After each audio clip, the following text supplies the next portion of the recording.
మన దేవుని పేరట ఈరోజు ఇక్కడ కూడి ఉన్న అందరికీ, ఆన్లైన్ వినే అందరికీ, తర్వాత వినబోయే వాళ్ళందరికీ కూడా ఈరోజు దేవుడు మనతో విడివిడిగా మాట్లాడే ఈ విషయంలో అన్నీ కూడా, లోతుగా మాట్లాడే ఈ విషయంలో అన్నీ కూడా మనందరికీ అర్థమవ్వాలని ఆ దేవాది దేవుణ్ణి నేను ప్రార్థన చేస్తున్నాను. ఇప్పుడు యేసుప్రభు వారు వచ్చేసి శిష్యుల మధ్యలో ఉండేటప్పుడు ఇలాంటి ప్రశ్నలు వస్తుంది. దీంట్లో ఒక ప్రశ్న ఏంటి అని చూసేటప్పుడు ఆ ప్రశ్న, దర్శనం కలిగేది ఆత్మ చూస్తుందా లేకపోతే ప్రాణం చూస్తుందా అనేది ప్రశ్న. అంటే ఇక్కడ ఈ ప్రశ్నకు యేసయ్య ఏం సమాధానం చెప్పారు అనేది మనం చూసుకుందాం.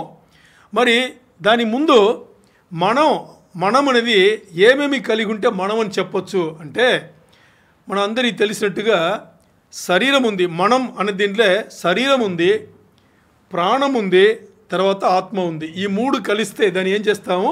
మనం అని చెప్తాము కదా. మరి ఇక్కడ ప్రశ్న ఏంటి? దర్శనం చూస్తున్నాం కదా. ఈ దర్శనం చూసేది ప్రాణంతో చూస్తున్నామా ఆత్మతో చూస్తున్నామా అని చెప్పేసి ఇది ప్రశ్న. దీనికి యేసయ్య ఏం చెప్తున్నారంటే, ఎవరైనా కానీ దర్శనం చూస్తే ఆ దర్శనం చూసేది ప్రాణంతో కాదు, శరీరంతో అసలు కాదు, ప్రాణంతో కాదు, ఆత్మతో కూడా కాదు. ప్రాణముగును ఆత్మగును మధ్యలో ఉండే మైండ్, అంటే మెదడు ఉంటాం కదా, మైండ్ అని ఒకటి ఉంది. దానితో యేసయ్య సమాధానం చెప్పారు. ఇది ఎక్కడి నుంచి, వాక్యంలో ఎక్కడి నుంచి అని మాట్లాడితే, మరియ రాసిన సువార్త దాని నుంచి మనం మాట్లాడుతున్నాం. ఇది ఎక్కువ మంది బోధించారు, కొంతమంది బోధించడానికి ఇప్పుడే మొదలుపెట్టారు. ఈరోజు మన సంఘంలో మనం దీన్ని తెలుసుకోవడానికి కోసం మనం దీన్ని మాట్లాడుతున్నాము. సో ఇప్పుడు మనకి ఒక 3 విషయాలు, మనం అంటే ఒకటి శరీరం, ఇంకోటి ఆత్మ, ఇంకోటి ప్రాణం అని మాట్లాడుకున్నాం. శరీరం, ప్రాణం, ఆత్మ అని మాట్లాడుకున్నాం. శరీరం అనేది లోకం సంబంధించింది. ఏదైతే లోకం సంబంధించిందో అన్ని పూర్తిగా శరీరం అనేది లోకం సంబంధించింది. ప్రాణం అనేది బాగా అర్థం చేసుకోండి. ప్రాణం అనేది మన శరీరం సంబంధించింది. శరీరం పూర్తిగా లోకం సంబంధించింది. ప్రాణం అనేది శరీరం సంబంధించింది. ఆత్మ అనేది బాగా అర్థం చేసుకోండి. ఆత్మ అనేది ప్రశ్నలు వేసేది. అర్థమైందా? ఆత్మ అనేది మన రూపంలో, అంటే మన గురించే మాట్లాడుతున్నాం, ఇంకా దేవుణ్ణి తీసుకురాలా. బాగా అర్థం చేసుకోండి, కొంచెం లోతుగా అర్థం చేసుకోండి. ఇప్పుడు మన గురించే మనం మాట్లాడుతున్నాం, ఇంకా దేవుని విషయంలో తీసుకురావాలా. సరేనా? దేవుడు శరీరంలో అర్థం కాడు, ప్రాణంలో అర్థం కాడు, ఆత్మలో అర్థం కాడు. అర్థమైందా? ఇప్పుడు శరీరం లోకం సంబంధించింది, ప్రాణం శరీరం సంబంధించింది, ఆత్మ ఇప్పుడు చెప్పిన ఈ విషయంలో అన్నిటినీ ప్రశ్న వేయడం, ఇది మంచిదా కాదా, ఇదా అదా, ఇవన్నీ ఉంది కదా, దీనికి సంబంధించింది. ఇప్పుడు దేవునికి సంబంధం ఎక్కడున్నాడు? మనిషిలే లేదు కదా. అదే ఇప్పుడు యేసుప్రభు వారు చెప్పిన సమాధానంలో ఆ ప్రాణమును మాట్లాడుతున్నాము కదా, మన ఆత్మని చెప్పాము కదా, ప్రశ్నలు వేస్తుంది కదా, దీని మధ్యలో ఆ మెదడు, మైండ్ అని చెప్పారు కదా, అది మాత్రమే దేవుని ఎరగగలదు. అది ఎరిగిది, అది ఆ స్థలం మాత్రమే దేవుని ఎరుగుతుంది. అర్థం చేసుకోండి. మనసాక్షి అనేది ఆత్మ పైన ఉంది కదా, కాదు, అదే పైన ఉండేది. అదే మంచి చెడు అనేది రీజనింగ్ మైండ్ అన్నమాట. కారణం అడిగేది, ప్రశ్నలు వేసేది. ఇది ఎక్కడుంది? శరీరం కాదు, ప్రాణం కాదు. ప్రాణం అనేది మీకు కరెక్ట్గా మీకు అర్థం అవ్వాలంటే, ఈ బాడీని, ఈ మన శరీరం ఉంది కదా, ఈ శరీరంను పని చేపిస్తుంది కదా, లోపల రన్ చేసేది. లోపల ఇంటర్నల్ ఆర్గాన్స్ ఉందా, లోపల ఉన్నాయి కదా, పైన ఉంటుంది ఈ చెయ్యి, కాలు అనేది ఎక్స్టర్నల్ ఆర్గాన్స్ అంటాం. లోపల లివర్ అనేది, గుండె గుండె అంటాం కదా, గుండె అనేది, ఇంకా లోపల ఈ జీర్ణం అయ్యే స్థలం, ఇవన్నీ ఉన్నాయి కదా, ఇవన్నిటిని పైకి ఇవన్నీ దీన్ని పనిచేపించేది ప్రాణం. అర్థమైందా? మరి దీనికి ఏదన్నా చూడగానే, ఏదన్నా వినగానే, ఏదన్నా శ్వాసం చేయగానే, ఏదన్నా మన మాడగానే, ఇంకోటి మాడగానే మనకు తలంపు వస్తుందే, అది మనసాక్షి. అంటే అక్కడే ప్రశ్నలు కలుగుతుంది. ఇప్పుడు సాతాను అవ్వను ఈ ప్రశ్న వేసాడు కదా, ప్రశ్న వేసేటప్పుడు అవ్వ ప్రాణముగును ఆత్మగును, ఆత్మ అనేది తన ఆత్మ, మనిషి ఒక ఆత్మ, దాని మధ్యలో అంటే దేవుడిచ్చిన ఆ స్థలమును, ఆ బుర్ర వాడింది ఏంటి? తన ఆత్మను, మనిషి ఆత్మను వాడింది. కాబట్టి ఇది బాగానే ఉంది కాదని చూసింది. ఆ బాగుంది కాదని చూసేది ఎవరు ఇవ్వాలి? మనిషి ఇచ్చింది, దేవుడు ఇచ్చింది కాదు.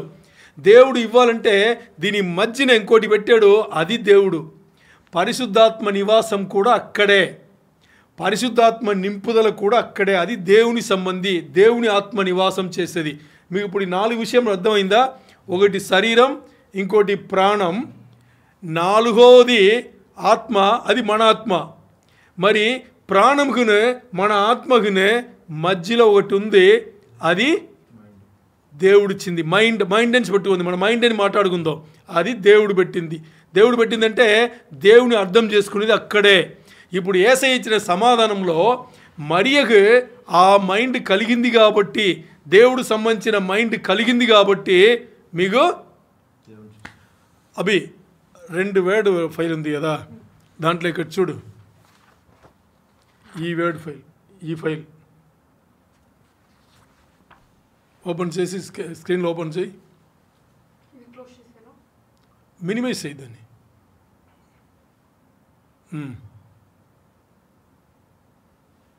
మినిమైజ్ కాదు, ఈ షేర్ స్క్రీన్ పెట్టావు కదా, స్టాప్ స్క్రీన్ పెట్టి దాన్ని ఓపెన్ చేయి. ఇప్పుడు దాన్ని ఓపెన్ చేసి స్టాప్ స్క్రీన్ పెట్టేసి,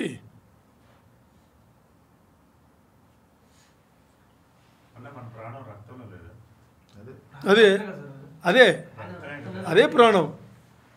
అందుకే మీరు పాత నిబంధన డీప్గా చదివితే మీకు తెలుస్తుంది, ప్రాణం అనేది రక్తంలో ఉంది అంటాడు దేవుడు. ప్రాణానికి ఏమేమి కావాలనేది మనం అనుకుంటాం కదా, జీవవాయు, దేవుని యొక్క, అందుకనే దేవుడు కనెక్ట్ అయ్యేది అంటే ఆ మూమెంట్ కోసం దేవుడు ఇచ్చింది.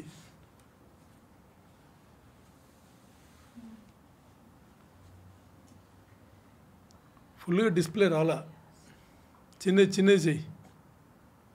కాదు, డిస్ప్లే ఫుల్గా రాలి. నువ్వు సింగిల్ పేజ్ కొట్టు బాబు, నువ్వు ఎప్పుడు డబుల్ పేజ్ కొట్టేస్తావు. సింగిల్ పేజ్ కొట్టు, సింగిల్ పేజ్కి వెళ్ళిపో. దీని ఇప్పుడు పర్సంటేజ్ పెంచు, అది పర్లే కనిపిస్తే మన వాళ్ళే కదా. పర్సంటేజ్ పెంచు, పైన ఉండాలి, పైన కనిపించాలి ముందు, పైన చూడు, దీన్ని పెట్టేయి. ఇప్పుడు పర్సంటేజ్ పెంచు,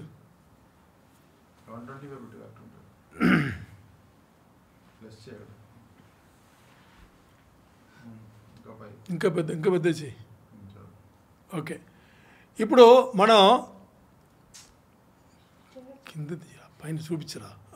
ఉండు ఉండు ఉండు ఉండు ఉండు ఈరోజు నవ్వచ్చులే, ఎవరేమన్నారు, నవ్వొస్తే నవ్వుకోవచ్చు, ఫ్రీగా వినండి, నాకు మీరు బాగా వింటే చాలు. ఓకే, ఇప్పుడు మనం మాట్లాడేది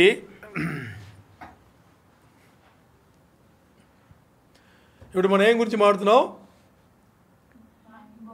శరీరం, ప్రాణం, ఆత్మ. ప్రాణమున ఆత్మకు మధ్యలో ఉండే మైండ్, అంతేనా? మైండ్, ఇది మీకు గుర్తుంది కదా. ఎందుకు మైండ్ అంటానంటే, దాని ఇప్పుడు నేను చెప్పాలన్నా ఆత్మనిచే చెప్పాలి, మైండ్ని కూడా ఆత్మనిచే చెప్పాలి, దేవుడు ఇచ్చిన ఆత్మని చెప్పాలి, దేవుడు ఆత్మని చెప్పాలి, దేవుడు పెట్టిన అక్కడి నుంచే మనం దేవుడిని ఎరగలము అని చెప్పాలి. అందుకని దాన్ని నేను ఇంగ్లీష్లో మైండ్ అనిచే చెప్పేస్తా. అర్థమైందా? దీని గురించి మాట్లాడుతున్నాం. ఇప్పుడు స్క్రీన్లో ఏం లేదు, వినండి. దీంట్లో ఇది చివరిలో, ఇది నేను మీకు చివరిలో చూపిస్తాను. ఇది మనకు కనెక్ట్ అవ్వాలంటే ఏం చేయాలి, ఈ 4ని వాడుకోవాలంటే, కరెక్ట్గా వాడుకోవాలంటే ఏం చేయాలనేది దీంట్లో ఉంది. అర్థమైందా? ఓకే అభి, దీన్ని స్టాప్ స్క్రీన్ చేసి దాన్ని షేర్ చేయి.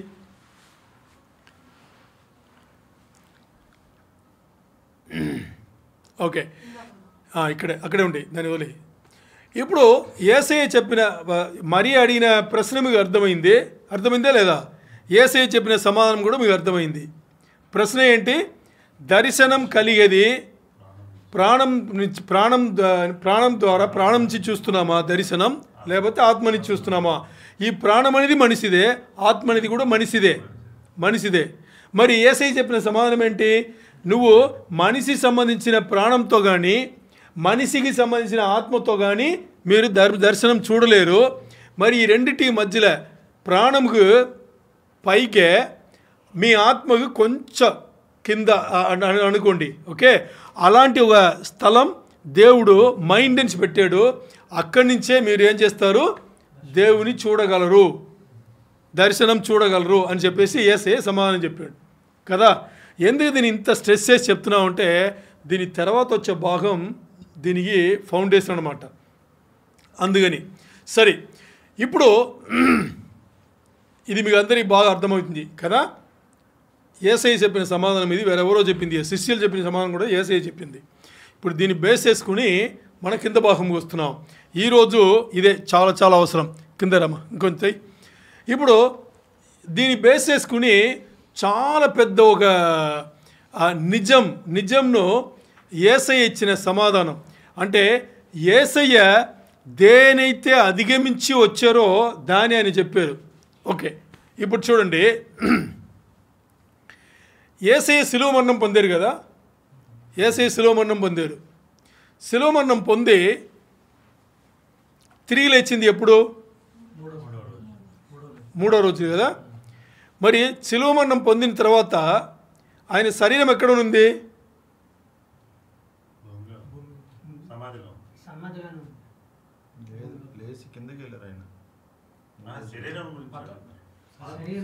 చూడండి, మన ఇతరులాగా మాట్లాడకూడదు, ఎందుకంటే మనకు విషయం తెలుసు.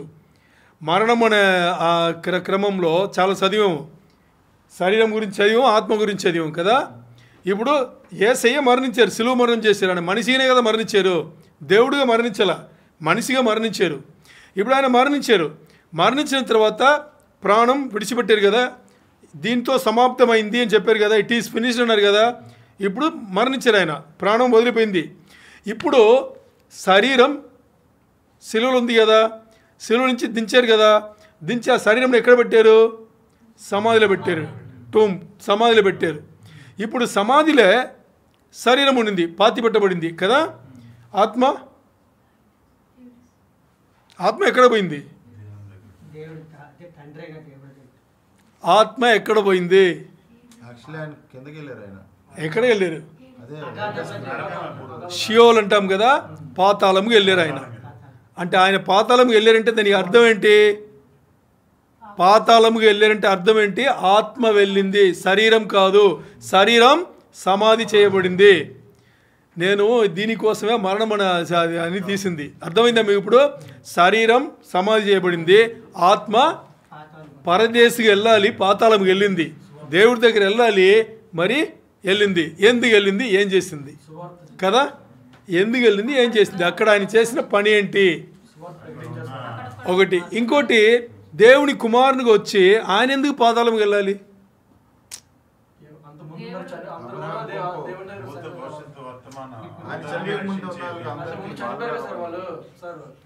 అది ఒకటేనా? ఆ ఒకటి కోసమేనా? అంటే అక్కడ అబ్రహాం రొమ్ము పైన ఎవరెవరు ఆనుకున్నారో మనకు తెలుసు.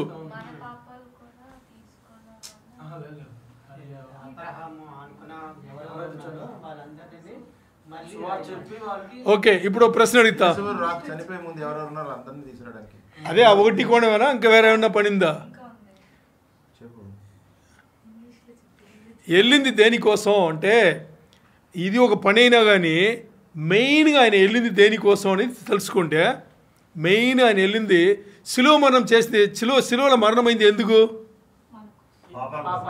కదా? ఎవరి పాపాల కోసం? మనం అంటే అందరూ, సృష్టి లోపల ఉండే మనుషులు మాత్రమే, జంతువులు కాదు. అర్థం చేసుకోండి. చాలామంది కుక్కలను తీసుకుంటారు, ఇది కూడా నాతో స్వర్గం రావాలని. నక్కలు తీసుకుంటారు, పిల్లులను తీసుకుంటారు, అదే రావు. అది ఇంతటితో దాన్ని అయిపోయింది, అంతేనా? మనుషులకు మాత్రమే. ఎందుకంటే గొప్ప సృష్టి మనుషులు మాత్రమే. పర్టికులర్గా కుక్కలు మాత్రం ఆత్మ ఉండదు. ప్రవేశం లేదని ఓన్లీ ప్రాణమును దేని ఉండదు, మనుషులు ఒక్కరే. లేదన్నా ఏంటి? పర్టికులర్ వాడేనా అన్నాను. ఎందుకంటే అదే తెలిసిపోయింది. ఎందుకంటే మన పాపం అది ఒకటి ప్రీచ్ చేయడానికి వెళ్ళారు, రెండోది ఆయన పాపంతో చనిపోయారు కదా, మన పాపాన్ని మోసుకుని చనిపోయి నరకానికి వెళ్ళారు ఆయన. కరెక్ట్ పాయింట్ వచ్చారు. అంటే మీరు అడిగింది దీనికి సమానం చెప్తా. ఎందుకు కుక్కలను పిల్లిలను చెప్పడం అంటే, చాలామంది ఈరోజు వాళ్ళు పడుకుంటారు కదా, బెడ్ కాస్ట్లీ బెడ్, దాంతో కుక్కలతో పడుకుంటారు తెలుసా మీకు? అంటే కుక్కలా పడుకుంటుంది, వాళ్ళు ఇక్కడ పడుకుంటారు, అంత ముఖ్యత్వం ఇస్తారు కుక్కను బాగా చూసుకోవాలి, దాని బట్టలు అవసరం లేదు. దేవుడు దాని బట్టలు వేయమని చెప్పలే. కొంతమంది బట్టలు వేసుకుంటారు, కొంతమంది ఇక్కడ క్యాప్ పెట్టుకుంటారు దాని ఇంకా మీకు తెలుసా, ఈ ఆడ మొగ ఇది ఉంటుంది, ఫ్యాషన్ షోనా పిఏఎఫ్ఆ ఎఫ్ ఫ్యాషన్ షో చేస్తారు కదా, కుక్కలకు ఫ్యాషన్ షో చేస్తారు తెలుసా? కుక్కలకు ఫ్యాషన్, పిల్లలకు ఫ్యాషన్ షో చేస్తున్నారు. వీళ్ళు ఏం చేయాలి? అందుకే జంతువులు కాదని చెప్పడం. అర్థమైందా? దేవుని సృష్టిలో గొప్ప సృష్టి మనిషి సృష్టి, అందుకని మనుషులకి. ఇప్పుడు ఈ సృష్టిలో ఉన్న దాని ముందు మరణించి చనిపోయిన, అంటే పుట్టి మరణించిన వాళ్ళందరూ, ఆ టైంలో ఉన్న వాళ్ళందరూ, తర్వాత పుట్టి చనిపోయే వాళ్ళందరి పాపంలో యేసయ్య తనపైన వేసుకుని ఆయన మరణించాడు. కాబట్టి ఈ పాపముకు వెల చెల్లించాల్సింది ఎక్కడ అంటే పరలోకంలో కాదు, పాతాళంలో. ఎందుకంటే యేసయ్య మరణించిన తర్వాత ఆయన ఇంకా మహిమపరచబడలేదు.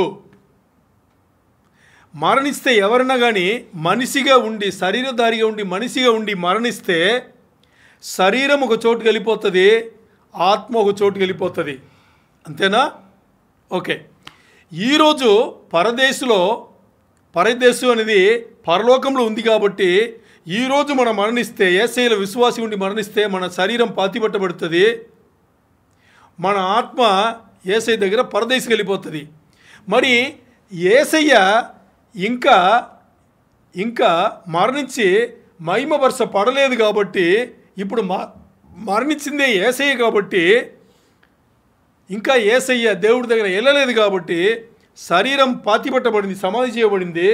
మరి ఆయన ఆత్మ అప్పుడు పరలోకంలో పరదేశంలో లేదు. ఆయన ఆత్మ ఎక్కడికి వెళ్ళాలి? వెళ్తే అబ్రహాం రొమ్ము పైన ఆనుకోవడానికి వెళ్ళాలి. అందరు వెళ్ళినట్టు, దాని ముందు అందరు వెళ్ళినట్టు. మరి యేసయ్య పాప క్షమాపణ మనకు ఇచ్చి ఆ రక్షణ కోసం వచ్చారు. కాబట్టి దాని వెల చెల్లించాలంటే ఎక్కడ చెల్లించాలి? పాతాళంకే వెళ్ళాలి. ఎందుకంటే ఇంకా ఆయన మహిమపరచబడలేదు. కాబట్టి ఆయన ఆత్మ దేవుడి దగ్గర వెళ్ళలేదు. కాబట్టి ఒకవేళ అబ్రహాం రొమ్ము పైన ఆనుకోవడానికి వెళితే ఈ పని చేయలేడు. కాబట్టి అర్థమైందా మీకు? అన్ని ఆత్మలాగా యేసయ్య ఆత్మ కూడా అబ్రహాం రొమ్ము పైన ఆనుకోవడానికి వెళ్ళిపోతే ఈ పని ఎవరు చేయాలి? ఏ పని? మరణించి ఆ పాపములన్నీ ఇప్పుడు ఆయన పైన ఉంది, మన శరీరమేమో పాతిపెట్టబడింది. మరి ఇప్పుడు ఆయన ఆత్మ పైన మోపబడిన ఈ పాపములన్నీ ఆయన వెళ్ళి చెల్లించాలి కదా. అప్పుడు మరణముగా అక్కడ పాతాళముకి వెళ్ళాడు. పాతాళముకి నరకముకి అక్కడ పాతాళంలో ఉండి ఆ వెల చెల్లించాడు. అక్కడే చెల్లించాడు. చెల్లించిన తర్వాత అర్థం చేసుకోండి, ఎవరికి? దేవుడికి. అక్కడ చెల్లించిన తర్వాత, అంటే మన పాపములు అన్నీ తీసుకెళ్ళి అక్కడ పెట్టిన తర్వాత ఇప్పుడు 3 రోజులు వెయిట్ చేస్తున్నాడు యేసయ్య. ఇప్పుడు దేవుడు పరలోకం నుంచి, తండ్రిని దేవుడు పరలోకం నుంచి చూస్తున్నాడు. చూసి ఏం చేస్తున్నాడు? ఓకే, మిగతా వాళ్ళ పాపములు, మిగతా వాళ్ళు యేసయ్య కాకుండా మిగతా వాళ్ళు చనిపోయిన వాళ్ళు ఉన్నారు కదా, వీళ్ళ పాపములు అన్నీ వెల చెల్లించబడింది. వెల చెల్లించిన వాళ్ళు ఎవరు అంటే, పాపం చేసిన ఒక వ్యక్తి మిగతా పాపులకు వెల చెల్లించలే. ఇక్కడ పాపం చెల్లించిన వ్యక్తి ఎవరు? యేసయ్య. ఏ పాపం ఎరగని యేసయ్య వీళ్ళందరి పాపలను వేసుకుని ఆయన అక్కడ వెల చెల్లించారు. చెల్లించి అక్కడ నిర్దోషిగా ఉన్నాడు. మిగతా వాళ్ళు అందరూ ఇప్పుడు నిర్దోషులు అయ్యారు. మరి మిగతా వాళ్ళు చేసిన పాపం ఎవరో వెల చెల్లించారు కాబట్టి నిర్దోషులు అయ్యారు. మరి ఏ పాపం ఎరగని యేసయ్య ఇంతమంది పాపము వెల చెల్లించి అక్కడెందుకు అలా ఉండాలి? అక్కడ ఉండాల్సిన అవసరం లేదు కదా. సో తండ్రిని దేవుడు చూసేసి ఇప్పుడు ఏం చేస్తున్నారు? యేసయ్య ఉండాల్సింది అక్కడ కాదు, ఇప్పుడు మేము ఇంకా తేటగా చెప్తా. పాతాళం అనేది 2 గుంపులు ఉన్నాయి. ఇక్కడ యేసయ్య వెళ్ళ ముందు చెప్తా. యేసయ్య వెళ్ళ ముందు పాతాళంలో 2 గుంపులు ఉన్నాయి. ఒక గుంపు కుడిపక్క అబ్రహాం రొమ్ము, అక్కడ పరదేశి ఉంది. మధ్యలో అగాధం, ఎడవైపు పాతాళం ఉంది కదా. పాతాళం అంటే నరకం, టెంపరీగా ఉండే నరకం. ఈ నరకంలో ఎవరున్నారు? పాపం చేసిన వాళ్ళు, దేవుని ఎరగని వాళ్ళు ఇక్కడ ఉన్నారు కదా. మరి ఇటువైపు ఎవరున్నారు? పరదేశంలో అబ్రహాం రొమ్ము పైన ఎవరున్నారు? దేవుని ఎరిగిన బిడ్డలు. ఈ లోక జీవితంలోనే దేవుని కోసం బతికి, దేవుని కోసం జీవితం ప్రాణం వదిలిపెట్టిన వాళ్ళు అబ్రహాం రొమ్ము పైన అక్కడ ఉన్నారు. ఈ 2 గుంపులు అక్కడ ఉంది కదా. ఇప్పుడు యేసయ్య వెళ్ళారు. యేసయ్య ఏం చేశారు? యేసయ్య అబ్రహాం రొమ్ములో ఎవరైతే ఆనుకున్నారో వీళ్ళందరూ చేసిన పాపములు ఉన్నాయి కదా. వీళ్ళందరి పాపములు ఇక్కడ సిలువ పైన ఏం చేశారు? ఆయన పైన, శరీరం పైన ఆయన వేసుకుని, ఆయన మోసి, ఆయన దేవునికి ప్రాణం అప్పగించి వాళ్ళ పాపములు, ఇక్కడ ఈ సృష్టిలో ఎవరెవరున్నారో వీళ్ళందరి పాపములు, పుట్టబోయే వాళ్ళు తర్వాత అందరి పాపములు తీసుకెళ్ళి ఆయన ఏం చేశారు? అక్కడ సిలువలు పెట్టి ఇవన్నీ మోసుకుని ఎక్కడ వెళ్తున్నారు? పాతాళంకి వెళ్తున్నారు. ఎందుకు వెళ్ళాలి అంటే తండ్రి ఇప్పుడు తీర్పు చేయాలి, తండ్రి తీర్పు ఇవ్వాలి. ఇప్పుడు యేసయ్య అక్కడ వెళ్ళి ఇవన్నీ అక్కడ సమర్పించారు. అయిపోయిందా? ఇప్పుడు ఎన్ని గుంపులు ఉన్నాయి? 3 గుంపులు ఉన్నాయి. ఓ గుంపు దేవుని ఎరవకుండా ఈ లోకం నుంచి మరణించి టెంపరీగా నరకంలో ఉండేవాళ్ళు, తర్వాత వాళ్ళు పర్మనెంట్గా నరకం వెళ్తారు. ఇంకో గుంపు దేవుని కోసమే లోకంలో బతికి ఇంకా అబ్రహాం రొమ్ము పైనే టెంపరీ పరదేశంలో ఉన్నారు. వాళ్ళు నిరంతరంగా పరలోకంకి వెళ్తారు. 3వ గుంపు ఎవరు? యేసయ్య ఈ లోకంలో ఇంకా ఎవరెవరు ఉన్నారో వాళ్ళందరినీ ఆ ఆత్మలతో, వాళ్ళ శరీరంలో చనిపోయిన వాళ్ళు ఉన్నారు, బతికి ఉండే వాళ్ళు ఉన్నారు.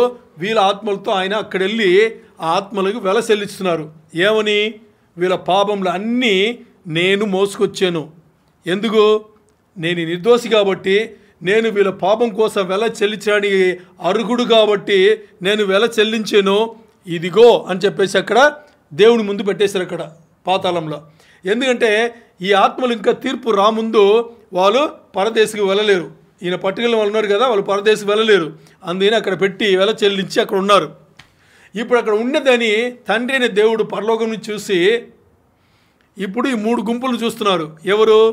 టెంపరీగా నరకంలో ఇంకా వాళ్ళు నరకమే ఉంటారు, పరదేశులు ఉన్నారు, వాళ్ళు పర్మనెంట్గా పరలోకం వెళ్తారు.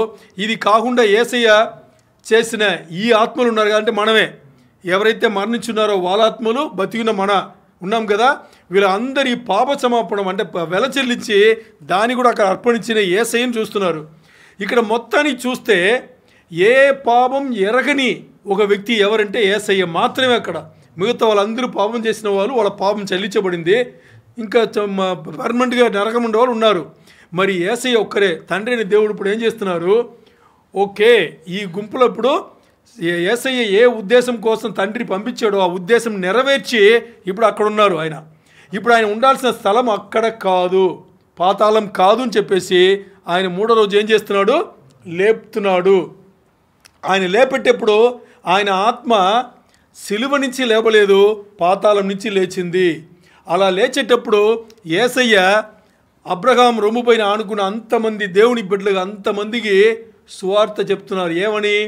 నేనే దేవుడు, నాకు ఇప్పుడు తాళ చెవులు, స్వర్గం నరకం, పరలోకం నరకం, ఈ రెండింటి కూడా తాళపు చెవులు నా దగ్గరనే ఇచ్చారని చెప్పేసి ఆ సువార్త ఎవరన్నా తండ్రి అయిన దేవుని అంతే చేరుకోవాలంటే నా ద్వారానే చేరాలి అని చెప్పి సువార్త చెప్పి ఆ పాతాళం ఉన్న పరదేశను అబ్రహాం రొమ్మును శర్రగా పట్టుకెళ్ళి పరలోకంలో పెట్టారు. అయిందా? ఇప్పుడు యేసయ్య 3 రోజులు చేసిన పని అక్కడ ఇదే, సమర్పించేసి దేవుని తీర్పు కోసం వెయిట్ చేస్తున్నారు, దేవుని కోసం వెయిట్ చేస్తున్నారు. దేవుడు హెచ్చించాడు ఆయన్ను. అర్థమైందా? దేవుడు ఆయన్ను హెచ్చించి తీసుకెళ్ళాడు. ఎందుకు వచ్చింది ఇది? ఇప్పుడు దర్శనం కదా. ఇప్పుడు దర్శనం అనేది మనం ఎక్కడి నుంచి చూస్తున్నామంటే మనం అని దీనికి సంబంధించిన దాని నుంచి దర్శనం చూడలేము. ఏంటి ఏదైతే మనం అనుకున్నాం, మనం అనేది 3, మనం కానింది ఒకటి ఉంది, అది కూడా మన లోపల ఉంది, అది దేవుడు పెట్టింది మైండ్ అని మనం మాట్లాడుకున్నాం. శరీరం లోకం సంబంధించింది, ప్రాణం శరీరముకు సంబంధించింది, ఆత్మ ఈ రెండిటి పైన పనిచేసి ఇది మంచిది ఇది చెడ్డది, ఆ పండు తిన్న తర్వాత ఇది మంచిది ఇది చెడ్డది అని చెప్పేసి ప్రశ్నలు వేసేది తెలుసుకోవడం. ఇవన్నీ ఈ ప్రాణముగును మన ఆత్మగును మధ్యలో ఒకటి, అంటే మధ్యలో అంటే ప్రాణముకు పైనే అక్కడ మైండ్ అని చోటు ఉంది కదా, అక్కడి నుంచే దర్శనం చూడగలరు. ఇంతవరకు సాంగ్ గుర్తుంది కదా. ఓకే, ఇప్పుడు నెక్స్ట్ పోర్షన్కి వెళ్తాం. నెక్స్ట్ ఏంటంటే ఇప్పుడు యేసయ్య ఎందుకు ఇది చెప్పామంటే, యేసయ్య బాగా అర్థం చేసుకోండి, యేసయ్య ఒక 7 మెట్లు అక్కడ కొన్ని శక్తులను ఎదుర్కొన్నాడు. అర్థమైందా? యేసయ్య ఎప్పుడైతే పాతాళంకి వెళ్ళి ఇవన్నీ చేశారు కదా, ఇవన్నీ సమర్పణం చేసి ఆయన పైకి వెళ్ళాలి కదా, పైకి వెళ్ళడానికి ముందు ఒక 7 విషయంలో ఆయన దాటాలి. అదే ఇప్పుడు చూసుకోబోతున్నాం. ఈ 3 రోజుల్లో ఒకటి పాస్ అవుతున్నారు. ఇది పాస్ అవ్వగానే ఆ తర్వాత దేవుడు హెచ్చిస్తున్నాడు. అర్థమైందా? ఏంటి అని చూస్తే ఇక్కడ చూడండి 7 విషయములు ఉన్నాయి. ఇది ఎందుకు ఆయనే పాస్ అయ్యి ఆయన వెళ్ళిపోయారు కదా, ఇంకా దాన్ని ఎందుకు మనం చూడాలి అంటే ఇది మనకు కూడా రేపు. అర్థమైందా? మనకు కూడా ఇదన్నీ మనం అధిగమించాలి. మనం కూడా దీన్ని అధిగమించితేనే పైకే లేపబడతాము. ఇది ఎంత టైంలో జరుగుతుందంటే అది మనకు తెలియదు. క్షణంలో జరగవచ్చు, ఎంత టైంలో జరుగుతుందో మనకు తెలియదు, ఎంత క్విక్గా జరుగుతుంది. మరి ఇవన్నీ మనం అధిగమించాలి. అది ఏంటనేసి మనం 7 విషయములు చూసుకుందాం.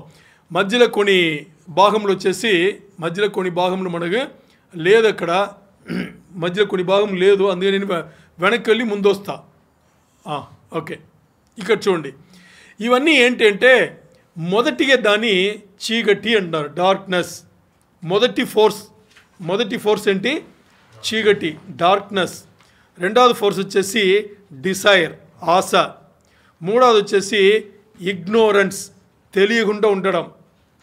నాలుగవది వచ్చేసి the attraction for the dead, అంటే ఏదైతే జీవం లేనిందో, ఏదైతే దేవునికి పని రాదో దానిపైన ఒక ఈర్ష అని చెప్పదు, ఒక ఆసక్తి. ఐదవది వచ్చేసి మన శరీరం ఉంది కదా, మన శరీరం అంటే శరీరం సంబంధించిన తలములు ఉన్నాయి కదా, దానికి ఆధిపత్యం ఇవ్వడం. దాన్ని మన ఆధిపత్యంలో పెట్టుకోవాలి, మన డొమినియన్ కింద పెట్టుకోవాలి. మరి మనం ఏం చేస్తాం? దాని పైన పెట్టి అది చెప్పేది వింటాం. మన శరీరం తలంబులు సంబంధించిన దాని పైకి పెట్టుకుని చెప్పిందన్నీ వింటాం మనం. అలా ఉండకూడదనేది. ఆరోది వచ్చేసి ఈ శరీరం మనకి ఏమేమి అవగాహన ఇచ్చిందో దాంట్లోనే ఉండడం, ఆ అవగాహనలో ఉండడం. దాని తర్వాత 7 వచ్చేసి ద నాలెడ్జ్ ఆఫ్ రేజ్, అంటే మన కోపం సంబంధించింది కదా, మన ఉక్రోషం, మన కోపం సంబంధించిన దాని గురించి ఎక్కువ అవగాహన కలిగి ఉండడం. ఈ 7ను మనం అధిగమించాలి. ఇప్పుడు నేను చెప్పగానే మీకు అందరి ఒకటి ఉండాలి, ఇది మనం ఎప్పుడు అధిగమిస్తామని. ఇది అధిగమించే తీరాలి. దీంట్లో ఒక 3 విషయంలో ఈ లోకంలో అధిగమించాలి, ఇంకో 4 విషయంలో ఈ లోకంలో దాని ట్రైనింగ్, దాని శిక్షణములాగా తీసుకోవాలి. దాని ట్రైనింగ్ లాగా తీసుకుంటే మన ప్రాణం వదిలిపెట్టి వెళ్ళేటప్పుడు ఆ 4 మనం అధిగమించాలి. ఇది కొంచెం లోతైన సబ్జెక్టా కాదా? బాగా లోతైన సబ్జెక్ట్. అందుకనే వ్యక్తిగతంగా ప్రార్థన దీని వెన్నే ఉన్నాం. దీన్ని అధిగమిస్తే చాలు ఉన్నారు. ఎందుకంటే యేసయ్య అధిగమించింది దీనే. యేసయ్య దీనే అధిగమించారు. యేసయ్య అధిగమించింది దీనే. ఆయన శరీరధారిగా వచ్చారు, ఆయన కూడా అన్నీ వర్తిస్తుంది. ఇవన్నీ అధిగమించి ఆయన పైకి వెళ్ళిపోయారు. ఇప్పుడు చూద్దాం, ఒకటొకటి చూద్దాం. ఓపెన్ చేయండి ఒకటి ఉంది కదా, దీని స్టాప్ స్క్రీన్ చేసి దాన్ని ఓపెన్ చేయి. ఇది కాదు, దీన్ని స్టాప్స్, దీన్ని మినిమైజ్ చేసి దాన్ని ఓపెన్ చేయి. ఇవన్నీ కట్ చేసేయ్యా రికార్డింగ్లో. ఓకే, పెద్ద చేయి, పర్సంటేజ్ పెద్ద చేయి, ఆ ప్లస్ సింబల్ కొట్టు. ఇంకా ఓకే, ఇక్కడ చూడండి. ఇప్పుడు మనం ఏదైతే అక్కడ చూసామో అదే ఇక్కడ పెట్టామో. మొదటిగా చీకటి, డార్క్నెస్ అనేది. రెండవది ఏంటి? ఆశ, డిసైర్ అనేది. మూడవది ఏంటి? తెలియకుండా ఉండడం, ఇగ్నోరెన్స్ అనేది. నాలుగవది ఏంటి? ఏదైతే జీవం లేనిది బతుకుందో దానిపైన మనం ఆకర్షణ చూపించడం. ఐదవది వచ్చేసి మన శరీరం సంబంధించిన ఆ తలంపులను దాని ఆధిపత్యం చేసేట్టుగా మనం వదలడం. అంటే మనం దాని ఆధిపత్యం చేయాలి, అది మనను ఆధిపత్యం చేస్తుంది. తర్వాత మన మూర్ఖత్వమైన ఒక అవగాహన, ఏది? శరీరం సంబంధించిన మూర్ఖత్వం సంబంధించిన పైన ఉండే అవగాహన, the foolish knowledge of the flesh. తర్వాత ఏడవది వచ్చేసి ఏంటి? మన దేనిపైన ఎక్కువ అవగాహన కలిగి ఉన్నాం, జ్ఞానం కలిగి ఉన్నాం. మన శరీరం సంబంధించిన ఆ విషయంలో వచ్చే కోపంలో ఆ ఉగ్రతలు ఉన్నాయి కదా, దానికి సంబంధించిన దీంట్లో ఉన్నాం. ఇవన్నీ చెడు విషయం సంబంధించింది, ఇది సాతాను సంబంధించింది. ఇవన్నీ శక్తులు కూడా సాతానికి సంబంధించిన శక్తులు. దీని మన ఇంపార్టెన్స్ ఇచ్చేటప్పుడు ఆటోమేటిక్గా ఏమవుతుంది? మన జీవితం అంతా ఇలాగే మారిపోయి దీన్ని వదలలేక దీన్ని వదిలి రాలేక, దేవుడి సైడ్ రాలేక.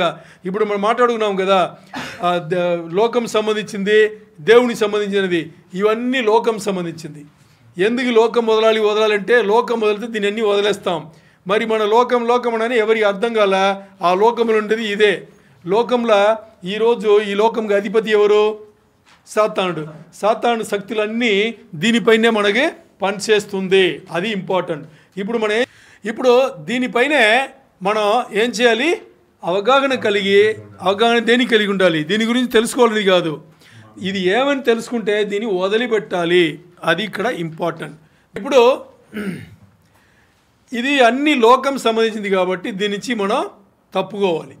తప్పుకుంటే లోకంను తప్పుకున్నట్టు, దేవుడి దగ్గర వచ్చినట్లు. ఇప్పుడు ఒకటి చూద్దాం. ఈ డార్క్నెస్ అనేది బైబిల్ గ్రంథం ఏం చెప్పింది అంటే, మనం మాట్లాడేది మరియ రాసిన స్వార్థ నుంచి కాదు. ఇప్పుడు బైబిల్ గ్రంథమే ఏం చెప్పింది అని చూస్తే, ఆ డార్క్నెస్, ఆ చీకటి గురించి ఏం చెప్పింది ఇక్కడ చూడండి. దానియేలు వచ్చేసి ఈ చీకటి గురించి ఏం చెప్పినారు అని చూస్తే, దానియేలు 2:22 ఉంది. దానియేలు 2:22. ఈ దానియేలు 2వ అధ్యాయం మొత్తానికి నెబుకద్నెజర్ గురించి ఉంటుంది. దానియేలు 2వ అధ్యాయం గురించి ఉంది. నన్ను చూడండి, ఇక్కడ దానియేలు 2వ అధ్యాయం కూడా అన్ని నెబుకద్నెజర్ మహారాజు ఉన్నాడు కదా, ఆ రాజు చక్రవర్తి నెబుకద్నెజర్ ఏం చేసి ఉంటాడు? ఒక కలగంటాడు. ఆ కలగ వాడికి అర్థం కాదు. కలగ అర్థం కాకుండా ఏం చెప్తాడంటే, ఆయన సభలో ఉండే అంతమందిని, ఆ జ్ఞానులన్నీ పిలిచి, నేను కలగన్నాను, దానిని అర్థం కావాలంటాడు. అప్పుడు వీళ్ళందరూ ఏం చేస్తారు? నువ్వు కళ ఏంటో చెప్పు, మేము అర్థం చెప్తా ఉంటాడు. అప్పుడు చక్రవర్తి ఏం చెప్తాడు? నేను కళ చెప్పను. ఏంటి? నేను కళ చెప్తే నేను చక్రవర్తి కాబట్టి మీరు ఏదో ఒకటి వాగేసి ఇదేం చెప్పేస్తారు, నేనేం చేయాలి? అందుకని నిజంగా మీకు శక్తి ఉంటే నేను ఏం కళ కన్నానో కళ చెప్పాలి, దాని అర్థం కూడా చెప్పాలి అంటాడు. ఎవరి వల్ల అవుతుందా? అవ్వదు. అందుకని ఏం చేస్తారంటే, నా కళ ఏంచి చెప్పని వాళ్ళు నా సభలు ఉండకూడదు, అందరిని చంపేంటి అనేస్తాడు. అంటే ఆ దేశంలో ఎవరున్నారో వీళ్ళందరిని చంపేంట్రా అంటాడు. ఇప్పుడు ఈ ఆజ్ఞ బయలుపడుతుంది. ఆజ్ఞ బయలుపడి అందరిని పట్టుకు చెప్పాలనేసి అందరి ఆజ్ఞ బయలుపడేటప్పుడు ఇప్పుడు దానియేలు కూడా వస్తుంది. దాని కూడా ప్రవక్త కదా, దానియేలు కూడా వీళ్ళని కూడా చంపాలి. దానియేలు ఇంకా 3-4 వెళ్తూ ఉంటారు, వీళ్ళందరినీ కూడా చంపాలని. అప్పుడు దానియేలు ధైర్యం తెచ్చుకుని, దేనికి చక్రవర్తి ఈ ఆజ్ఞ పంపాడు అని అడిగితే, అప్పుడు ఇవన్నీ చెప్పేటప్పుడు అప్పుడు దానియేలు నడుము కట్టుకుని ఏం చెప్తారంటే, నాకు కొద్దిగా టైం ఇవ్వు, నేను చెప్పగలను అంటాడు. అనేసి ఆ తర్వాత తన స్నేహితులు ఉంటారు కదా, వాళ్ళందరితో కూర్చుని మాట్లాడి వీళ్ళందరూ కూడా ప్రార్థన చేస్తారు. ప్రార్థన చేస్తే ఈ ప్రార్థన అయిన తర్వాత ఈ ప్రార్థనలో దేవుడు వచ్చేసి దానియేలుకి తెలియపరుస్తాడు. ఏమని దానియేలుకు తెలియపరుస్తాడు. ఏమని? కళ ఏంటో, ఆ కళగా అర్థం కూడా, భావం ఏంటో అని కూడా తెలియపరుస్తాడు. అప్పుడు దానియేలు చెప్తాడు, నేను చెప్తాను రండి అని చెప్పేసి. అప్పుడు తీసుకెళ్తారు. తీసుకెళ్ళేటప్పుడు దానియేలుకు ఈ కళకు భావం దేవుడు తెలియపరిచిన తర్వాత దానియేలు దేవుణ్ణి పొగడి చెప్పిన మాట ఇది. ఏమని? దేవుడు ఆయనకి రహస్యములు, మర్మములు తెలియపరిచాడంట. ఎలాంటి మర్మములు అంటే చీకటిలో ఉన్న మర్మం. ఏం చెప్పాడు? చీకటిలో ఉన్న మర్మం తెలియపరిచాడు. ఎందుకు? Though he surrounded by light. మర్మములు చీకటిలో ఉన్నా, పెట్టబడినా కానీ, దాచిపెట్టబడినా కానీ ఆయన వెలుగు కాబట్టి, ఆయన వెలుగుతో చూస్తే చీకటి కనిపించదంట. వాక్యం చెప్తుంది. దేవుని వెలుగుతో మనం చూస్తే ఎక్కడ కూడా చీకటి కనిపించదు. ఇక్కడ మనం ఎదుర్కొనబోయే మొదటి ఆ శక్తి, సాతాను శక్తి ఏంటి? ఆ చీకటే. చీకటి అంటే ఇక్కడ ఏంటి అంటే, ఏదైతే దేవుని వాక్యం చెప్పనింది మనం తెలుసుకుంటామో అది మన చీకటిలో ఉన్నట్టే. మన మొత్తం జీవితముకు వాక్యముకు తెరిచిపెట్టాలి. మన మొత్తం జీవితం ఉంది కదా. ఇప్పుడు ఏం మాట్లాడుకున్నాము? శరీరం, ప్రాణం, ఆత్మ, దీని మధ్య ఉంటే మైండ్. ఈ నాలుగును కూడా దేనికి ఓపెన్ చేయాలి? దేవుని వాక్యముకు, దేవునికి ఓపెన్ చేయాలి, తెరిచిపెట్టాలి. అంటే దాని అర్థం ఏంటంటే పూర్తిగా దీన్ని మనం దేవునికి అప్పగించాలి. మనం ఏదైతే మాట్లాడుతున్నామో ఈ 4 విషయములు కూడా మనం ఏం చేయాలి? పూర్తిగా దేవునికి అప్పగించేటప్పుడు ఎక్కడ కూడా చీకటి ఉండదంటే దాని అర్థం ఏంటి? సాతాను రాలేడు, సాతాను శక్తులు పని చేయదు. ఇప్పుడు అలాంటి మర్మం అనేది, అలాంటి రహస్యం అనేది ఎక్కడ ఉంది? దేంట్లో దాచిపెట్టబడింది? దేవుని వాక్యంలోనే ఉన్నాయి, దేవుళ్ళనే ఉన్నాయి. అందుకని దానియేలు ఆ పదం వాడాడు. ఈరోజు ఇప్పుడు మనం ఇక్కడ ఉన్నాం.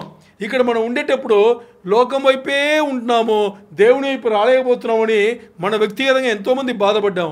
ఎందుకు మనం రాలేకపోతున్నామంటే మనం వాక్యం అనే వెలుగును మన శరీరంలో ఉండే ఈ 4 ఏరియాలో కూడా మనం ఎప్పుడు కూడా పూర్తిగా రానివ్వలేదు. లేకపోతే వాక్యం తీసుకుంటున్నాము, మనం అనే దీంట్లో మనం ఎప్పుడు కూడా దీన్ని ఓపెన్గా పెట్టలేదు. ఈ వెలుగు లోపల వెళ్ళేట్టుగా మనం ఓపెన్గా పెట్టలేదు. అందుకని ఏమవుతుంది? ఆ చీకటిలోనే ఉంది, దాంట్లో సాతాను ఆడుకుంటాడు.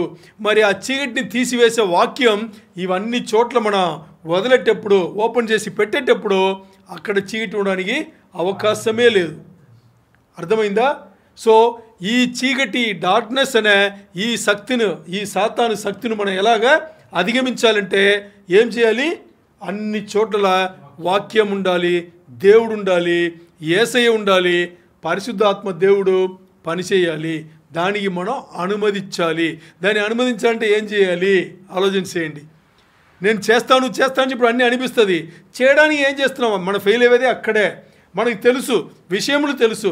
అన్నీ తెలిసిన తర్వాత మనం ఫెయిల్ అయ్యేది ఎక్కడ? మనం ఓడిపోయేది ఎక్కడ? మన జీవితంలో దాన్ని పెట్టి పాటించే చోట్ల మనం ఓడిపోతున్నాము. అంటే నేను ఈరోజు నాకు ఉండే జీవితం నేను మానుకోలేను కదా. మానుకోమని ఎవ్వరు చెప్పలా. మీ జీవితం మీకు, అది దేవుడు మీకు ఇచ్చింది. మనందరికీ కూడా దేవుడు రోజు ఒక జీవితం పెట్టాడు. ఆ జీవితం ఉండాలి. మరి ఆ జీవితంలో పట్టి పట్టనట్లు ఉండాలి. అంటే డిటాచ్డ్ అంటారు కదా, అలా ఉండాలి. మరి అటాచ్డ్ ఎక్కువ ఉండాలి. అటాచ్మెంట్ ఉండేది దేవుడి వైపు మాత్రమే ఉంటుంది. వాక్యం మన శరీరంలో పనిచేయించాలి, ప్రాణంలో కలిసి ఉండాలి. మన మనిషి ఒక ఆత్మలో కలిసి ఉండాలి. తర్వాత మధ్యలో ఉండే మైండ్ అనే దేవుడు ఇచ్చిన ఆ స్థలంలో కూడా దేవుని ఎరిగే, దేవుని దర్శనం రూపంలో చూసి ఆ స్థలంలో కూడా ఇవన్నీ వెలుగే నింపి ఉండాలి. ఆ వెలుగు అనేది దేవుని వాక్యమై ఉండాలి. అప్పుడు మనకి మన లోపల చీకటి తొలగిపోతుంది. ఓకే, ఈ చీకటి ఇక్కడ తొలగిపోవాలా? లేదు పరలోకం కూడా ఉండాలా? కాదు, ఈ లోకంలో మాత్రం ఇది కలిగి ఉంటే చాలు. ఎందుకు లోకంలో కలిగి ఉండాలంటే, లోకంలో మాత్రం కలిగి ఈ చీకటి లేకుండా ఉండాలి అంటే, ఈ శరీరం అనేది, ప్రాణం అనేది, మనిషి ఆత్మ అనేది ఈ లోకం సంబంధించింది మాత్రం. దేవుడు పెట్టిన మైండ్ అది ఎప్పుడు దేవుడు పెట్టిందే, అది ఈ లోకం సంబంధించింది కాదు. కాబట్టి ఈ 3 లోకం సంబంధించి కాబట్టి మనకి ఈ లోకంలో ఈ మట్టి శరీరం ఉండే వరకే, ఎప్పుడైతే యేసయ్య మహిమ శరీరంగా మార్చాడో అప్పటి నుంచి ఇది అవసరం లేదు. ఇది ఒకటి. రెండవది ఆశ. రెండవది ఏంటి? డిజైర్, ఆశ. ఆశ అనగానే లేదని చెప్పగలమా? మనలో లేదని చెప్పగలమా? భయంకరంగా ఉంది మనకు. అంటే ఒక లోకస్తుడు ఉన్నాడు కదా, దేవుని ఎరగని లోకస్తుడు ఉన్నాడు కదా, వాళ్ళకన్నా ఈరోజు విశ్వాసులకు ఆశలు పెరిగిపోయింది, ఎక్కువ పెరిగిపోయింది. ఎందుకు పెరిగిందో నాకైతే అర్థం కాల, బట్ పెరిగిపోయింది. ఎందుకంటే మీరు బాగా తెలుసు, ఈరోజు సంఘమును తప్పుపడుతున్నాం అనేది కాదు. సంఘములలో ఈరోజు వారానికి ఒకసారి ప్రార్థన వెళ్ళే ఆ సంఘములలో లోపల వెళ్ళి చూడండి, ఒక సింప్లిసిటీ కానీ ఒక డిసిప్లిన్ కానీ ఏం లేదు. బయటలే లోకస్తులు అందరూ ఫంక్షన్లు ఎలా ఉంటున్నారో అలా మన సంఘంలో కూడా వెళ్ళిపోతున్నాము. మరి అలాగుంటే ఈ ఆశలన్నీ మనం ఎప్పుడు పోగొట్టుకుంటాము, ఈ శక్తులను మనం ఎప్పుడు అధిగమిస్తాము, దేవుని ఎప్పుడు దగ్గర అవుతాము? అంటే ఇక్కడ మరి ఇప్పుడు అలా వెళ్ళది తప్పు అంటే అది తప్పు కాదు. మరి దానిపైన ఆశలు పట్టుకుని చేయొద్దు ఆ పని. మంచి బట్టలు వేసుకోవడం తప్పు కాదు, నగలు వేసుకోవడం తప్పు కాదని అనుకుందాం. మరి దానిపైన ఆశపడి చేసుకోవద్దు. అన్నీ చేసుకోవచ్చు, దేవుడు అన్ని ఇచ్చాడు కదా, అన్నీ చేసుకోవచ్చు. మరి చేసుకోబోయే ముందు మనం భోజనం చేసేటప్పుడు ప్రార్థన ఒకటి చేస్తున్నామే, అది మనకు గుర్తురావాలి. మనం తినడానికి దేవుని ఇంకోటి పెట్టమంటాం కానీ మన దాంట్లో ఏం పని చేయం. అలాగే మన ప్రార్థనలోని ఎలా ఉంటుందంటే, నువ్వు నగలు వేసుకునేటప్పుడు కొంచెం ఆలోచన చేయాలి. ఒక పూట కడుపు మాడిపోయి ఒక్క పూట కూడా తినని వాళ్ళు ఎంతమంది ఉన్నారు. ఈ నగలు ఇక్కడ ఉంటే లేకపోతే ఏమి? విశ్వాసాలకు మాట్లాడుతున్న లోకస్తులకు దానికి సంబంధం లేదు, వాళ్ళకి అర్థం కాదు. మరి ఇవన్నీ అర్థమయ్యే విశ్వాసులకు ఏమవ్వాలి? ఆ నగలు అవసరమా? ఆ కాస్ట్లీ బట్టలు అవసరమా? ఏం అవసరం లేదు కదా. బట్టలు ఎంత కావాలో మంచి బట్టలు వేసుకోండి, ఎంత కావాలో అంత వేసుకోండి. దానికి ఎంత అధికంగా ఖర్చు పెడతామో దాన్ని ఆ ఇతరులకు ఇవ్వచ్చు కదా, పంచవచ్చు కదా. ఎందుకు ఆ మనసు మనకు లేదు చెప్పండి? మనసు ఉండే వాళ్ళకేమో ఎక్కువ డబ్బులు ఉండవు, ఎక్కువ డబ్బులు ఉండే వాళ్ళకేమో మనసు ఉండవు. ఇలాగే వెళ్ళిపోతుంది. కోడ గుడ్డ ఏది ముందు చెప్పగలమా? తెలియదు మనకి. ఇలాగే అయిపోయింది. వేసుకుంటే ఏం పోయిందిలే, ఏం పోదు, ఏం పోతుంది, ఏం పోదు.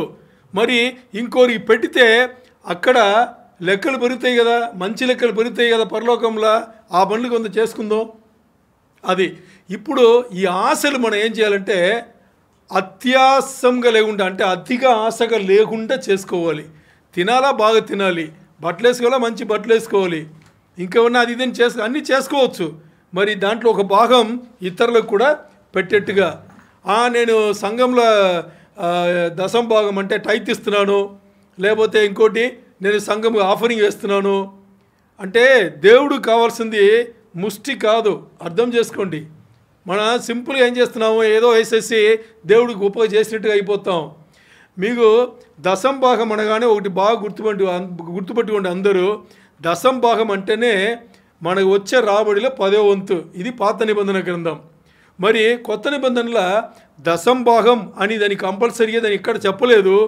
మరి మీరు వర్ధిల్ల కొలది మీ లోపల దేవుడు మనసు పెట్టిన దానికి పెట్టి మీరు ఎంతన్నా చేయొచ్చు దేవుని సంఘంకు అని చెప్పేసి. దాని అర్థం ఏంటి? దశం భాగంలో తక్కువ చేయమని కాదు, మీరు వర్ధిల్ల కొలదంటే ఇంకా దశం భాగంను దానికన్నా ఎక్కువ వేయమని. మీరు వర్ధిల్ల కొలదంటే దానికి అర్థం ఏంటి? దశం భాగం కన్నా ఇంకా మీరు ఎక్కువ పెట్టాలి, ఇది అన్నమాట. దీన్ని అర్థం చేసుకోవాలి. ఎందుకంటే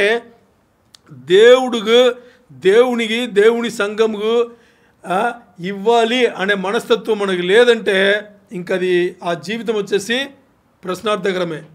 ఆలోచన చేసుకోండి. అర్థమైందా? ఇలాగే మనం ఎవరైనా రేపు స్వార్థ చెప్పినా కానీ దశంభాగం నుంచి మాటది కాదు, కానీ మీకు జీవితంలో దేవుడు ఏం చేస్తున్నారో, కార్యం చేశారో దాన్ని పెట్టి వర్ధిల్ల కొలిది మీరు దేవుని సంబంధులకు దానికి సంబంధించి చేయండి అని చెప్పండి. అర్థమైందా? ఓకే. ఇప్పుడు ఆశలు. ఈ ఆశలు అనేది మనం ఏం చేయకూడదు, పెట్టుకోకూడదు. అంటే ఆశలు పెట్టుకోవచ్చు, అత్యావశ్యమైన ఆశలు అంటే అతిగా ఆశలు మనం పెట్టుకోకూడదు. మనకు ఎంత కావాలి అనేది దేవునికి తెలుసు, మనకు తెలుసు. అది పెట్టుకుని మనం ఏం చేయాలి, ఇంకోరికి చేసే మనస్తత్వం మనకు ఎప్పుడు కూడా కలిగి ఉండాలి. ఎందుకు ఇది చెప్తున్నామంటే మనకు అని మనం తీసుకుంటే మనకి ఎంతైనా సరిపోద్దా? ఇప్పుడు మన జీవితంలోనే స్టార్టింగ్లో మన జాబ్ జాయిన్ అయ్యేటప్పుడు ఓ జీతంలో జాయిన్ అయి ఉంటాం. ఇప్పుడు ఓ 10 సంవత్సరాలు 20 సంవత్సరాలు అయిన తర్వాత అదే జీతం ఉంటాం, పెరిగి ఉంటుందా? పెరిగి ఉంటుంది. మరి అప్పుడు ఏదో కొంచెం సంఘం వచ్చేటప్పుడు వేసి ఉంటాము, ఇప్పుడు కూడా ఏదో కొంచెం వేస్తుంటే అందుకే వర్ధిల్లో కొలిది అన్నాడు. మీరు ఆ కింద స్థాయి నుంచి దేవుడు పైకి లేపి తీసుకొచ్చాడా? మరి ఈరోజు ఏం చేయాలి? ఆ పైకి స్థాయి వచ్చిన తర్వాత అది వర్ధిల్లో కొలిది అనమాట.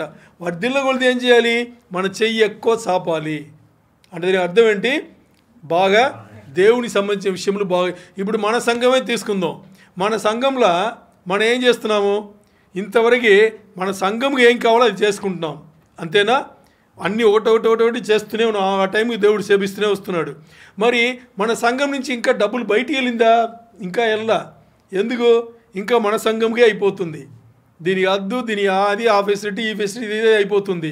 మరి ఇప్పుడు మన సంఘంలో డబ్బులు పెరిగకూడదు, ఆటోమేటిక్గా ఏమవుతుంది? మన సంఘం నుంచి బయటికి వెళ్తుంది. ఇంకోటి గుర్తుపెట్టుకోండి, మీరు ఏ సంఘం ద్వారా మీరు మంచి పొందుతున్నారో, దేవుని వాక్యం మంచిగా మీకు చేరుతుందో ఆ సంఘముకి చేయండి. అంటే దీనికి అర్థం మీరు ఏ సంఘంలో ఉన్నారో ఆ సంఘముకి చేయండి అని కాదు. మీరు ఉండే సంఘంలో బాగా అర్థం చేసుకోండి, మీరు ఉండే సంఘంలో దేవుని వాక్యం బాగా వస్తుంది, దేవుని వాక్యం దేవుని ప్రణాళిక ప్రకారమే వస్తుందంటే ఆ సంఘముకి చేయండి.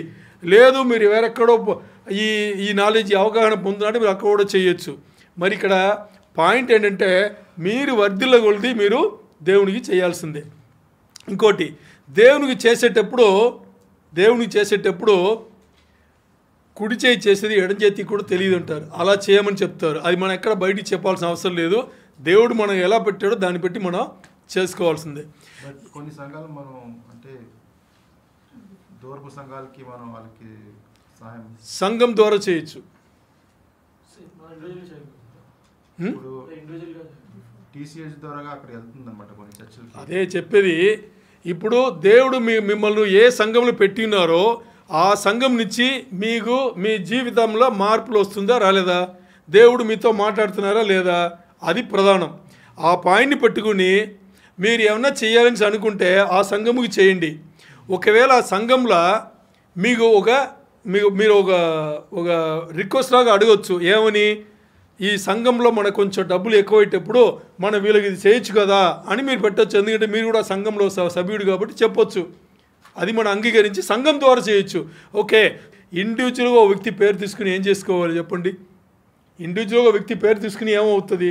దానికి బదులు సంఘంలో అంటే ఒకరొకరు ఒక విధంగా నడుపుతారు.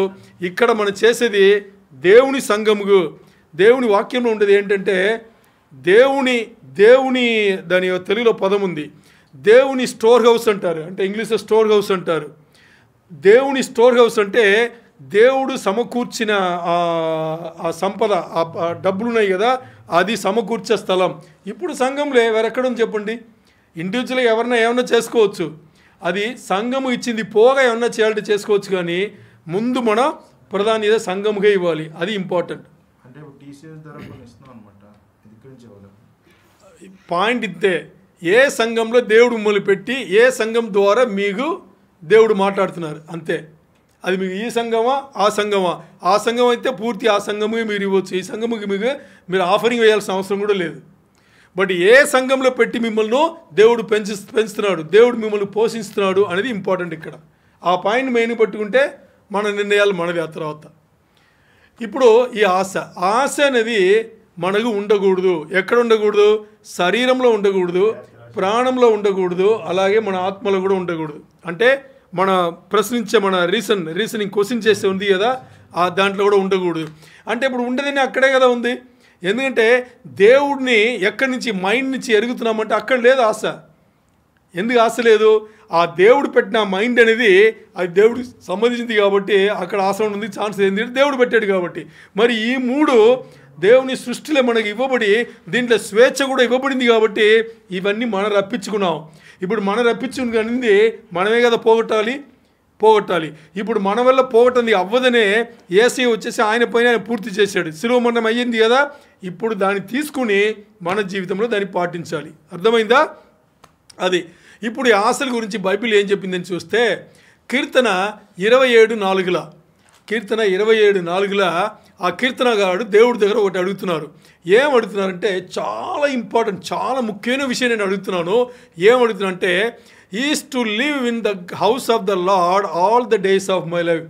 బతుకు అంటే నా జీవిత కాలం అంతా నేను ఎక్కడ బతకాలని ఆశపడుతున్నానంట? దేవుని ఆలయంలోనే బతకాలని ఆశపడుతున్నా అంటున్నాడు. అంటే దానికి అర్థం ఏంటి? లోకం నన్ను నుంచి వదిలి వెళ్ళిపోవాలి, అంతే కదా. ఇప్పుడు లోకంలో మనం బతుకుతున్నాం కాబట్టే కదా రోజు నైట్ కూడా లోకం సంబంధించిన కళలే వస్తుంది, దర్శనం కూడా అదే వస్తుంది. మరి నేను పూర్తి అంటే తన ఆసక్తిని చూపిస్తున్నాడు, తన ఇంట్రెస్ట్ని చూపిస్తున్నాడు ఆ కీర్తనగారుడు. ఏమని?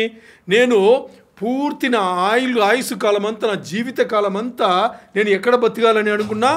నేను దేవుని మందిరంలోనే బతుకున్నా. ఎవరన్నారు ఇది? దావీదే అనింది. ఇంకోటి ఏం చెప్తున్నాడు? Delighting in the Lord's perfections and meditating in his temple.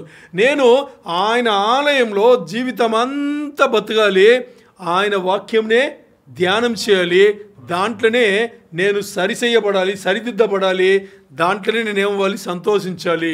ఇది తప్పితే నాకు ఇంకా వేరే నాకు అవసరం లేదు, నాకు ఆశ అనేది అక్కడే ఉందన్నాడు. అంటే దీని అర్థం ఏంటి? దావీదుకి తెలియదా? దావీదుకి ఆశపడని తెలియదా? చక్రవర్తేనా దావీదు చక్రవర్తి. దావీదుకి రానింది, దావీదు పొందనింది ఏమన్నా ఉందా? మంచిగా పొందాడు, దేవుడు ఇచ్చింది, తన ఇష్టానుసారం కూడా పొందాడు. బత్సబాను పొందింది తన ఇష్టానుసారంగానే కదా. ఈ రెండు పొందిన దావీదు ఏం చెప్తున్నాడు అక్కడ? నాకు ఆశ ఏంటి అంటే, ఇవన్నీ అయిన తర్వాత మాట్లాడింది. నాకు ఆశ ఏంటి అంటే జీవితకాలం అంతా ఎక్కడ ఉండాలంట? దానికి పౌలు భక్తుడు ఫిలిప్పీలకు రాసిన పత్రికలు అక్కడ చూడండి, రెండవది ఇంకోటి ఆశ సంబంధించి 2:13 for God is working in you. ఏంటంట? దేవుడు మన లోపల పనిచేస్తున్నాడంట. దేవుడు ఎక్కడ పనిచేస్తాడు? మన శరీరంలో కాదు, మన ప్రాణంలో కాదు, మన ఆత్మలో కాదు, మన మైండ్లో పనిచేస్తున్నాడు. So for God is working in you అంటే అక్కడే పనిచేస్తాడు. పరిశుద్ధాత్ముడు ఎక్కడ పనిచేయాలి? అక్కడే పనిచేయాలి. Giving you the desire. ఏం ఆశ ఇస్తున్నాడంట? ఆయన ఇచ్చే ఆశ అంతా ఒకటే అంట, the desire and the power to do what pleases him. ఆయనకి ఏదైతే నచ్చిందో, దేవునికి ఏదైతే నచ్చిందో, దేవునికి ఏదైతే మహిమపరుస్తుందో, దేవునికి ఏది మంచిదని అనిపిస్తుందో ఆ ఆశను కలిగిస్తున్నాడంట. ఆ పనే దేవుడు చేస్తున్నాడంట. మరి మనం దేవుడు తన పెట్టిన స్థలంలో ఈ పనే చేస్తుంటే ఇది మనకు ఎప్పుడన్నా అర్థమైందా? ఎందుకు అర్థం చేసుకోలేదంటే 99% కన్నా పైనే మన శరీరముకు ఇంపార్టెన్స్ ఇస్తున్నాము, మన ప్రాణముకు ఇంపార్టెన్స్ ఇస్తున్నాము, మన ఆత్మకు ఇంపార్టెన్స్ ఇస్తున్నాము. దేవుడు పెట్టిన మైండ్కి మనం ఇంపార్టెన్స్ ఇవ్వట్లేదు. మరి దేవుడైతే ఆ పని God is working in you అంటే ఆ పని చేస్తూనే ఉన్నాడంట కంటిన్యూగా. అది కంటిన్యూస్ టెన్స్ ఉంది, ప్రెసెంట్ కంటిన్యూస్ టెన్స్లో ఉంది, అంటే జరుగుతున్న కాలంలో చెప్పబడింది. అందుకని పని జరుగుతూనే ఉన్నాయంట. అందుకే మనం అప్పుడప్పుడు దేవుని తలుచుకుంటున్నాం. అట్లీస్ట్ ఆ పని చేయలేదంటే ఇంకా అది కూడా తలుచుకోలేము. అంతేనా? అంటే ఎంత ఒక పాపమైన ఒక ఘోరమైన జీవితంలో మనం ఉన్నామని చూడండి, ఆలోచన చేయండి. అది ఇప్పుడు మూడవది ఏంటి? ఇగ్నోరెన్స్ అంటే తెలుసుకోకుండా ఉండడం, తెలియకుండా ఉండడం. అది పెద్ద తప్పు. ఏమి తెలుసుకోలేకపోతే, ఏమి తెలుసుకోకుండా ఉంటే తప్పు.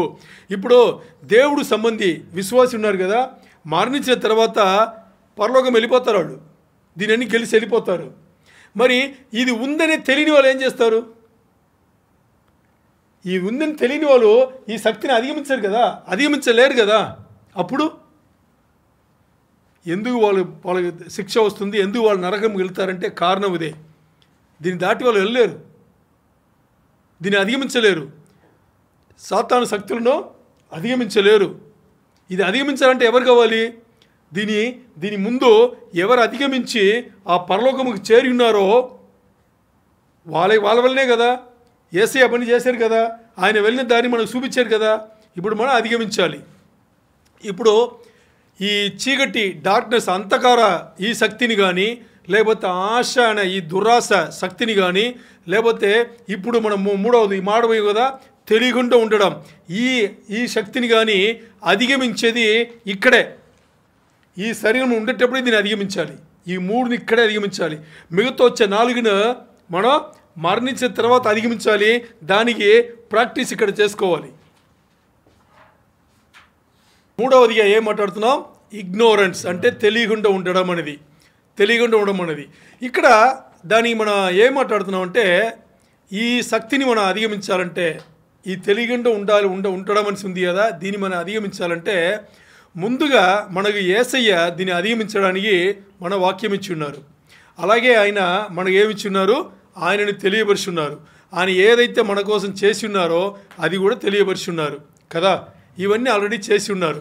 మరి ఇక దీనిపైన మనం ఏదైతే ఈ లోకం నుంచి తీసుకున్నామో దీన్ని వదలాలి.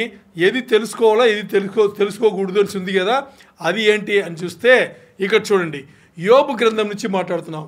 యోబు 34:36. యోబు 34లో యోబు స్నేహితులు 4 కదా. మొదటి 3 వస్తారు, తర్వాత వచ్చి ఒకడు కలుస్తాడు. ఆ తర్వాత వచ్చిన ఆ స్నేహితుడి పేరు ఎలీహు అంటారు. అర్థమైందా? ఆయన పేరేంటి? ఎలీహు. ఇప్పుడు ఇవన్నీ జరిగిన సంభాషణను సైలెంట్గా వినేసి, ఇప్పుడు ఈ ఎలీహు అనే అబ్బాయి కొంచెం వీళ్ళందరికన్నా చిన్న అబ్బాయి అనమాట, వయసులో తక్కువైన అబ్బాయి. అప్పుడు అందరు పెద్దవాళ్ళు మాడని వింటే ఒక రేంజ్కి వచ్చిన తర్వాత ఈ వయసులో తక్కువైనా కానీ ఈ ఎలీహు వీడు తట్టుకోలేడు. ఏంట్రా బాబు వీళ్ళు ఇంత పెద్దవాళ్ళు ఉన్నారు, అన్ని దేవుడి పైన తప్పుగా మాడుతారని చెప్పేసి ఇప్పుడు ఏం చేస్తాడంటే నోరిపి ఏం చెప్తాడంటే, మీరందరూ పెద్దవాళ్ళు అందుకని ఇంతవరకు విన్నాను, ఇప్పుడు నేను నోరు తెరవాల్సిన ఘట్టం వచ్చింది, అందుకని నోరు తెరిచాను, మీరు ఇలా మాట్లాడకూడదు అంటాడు.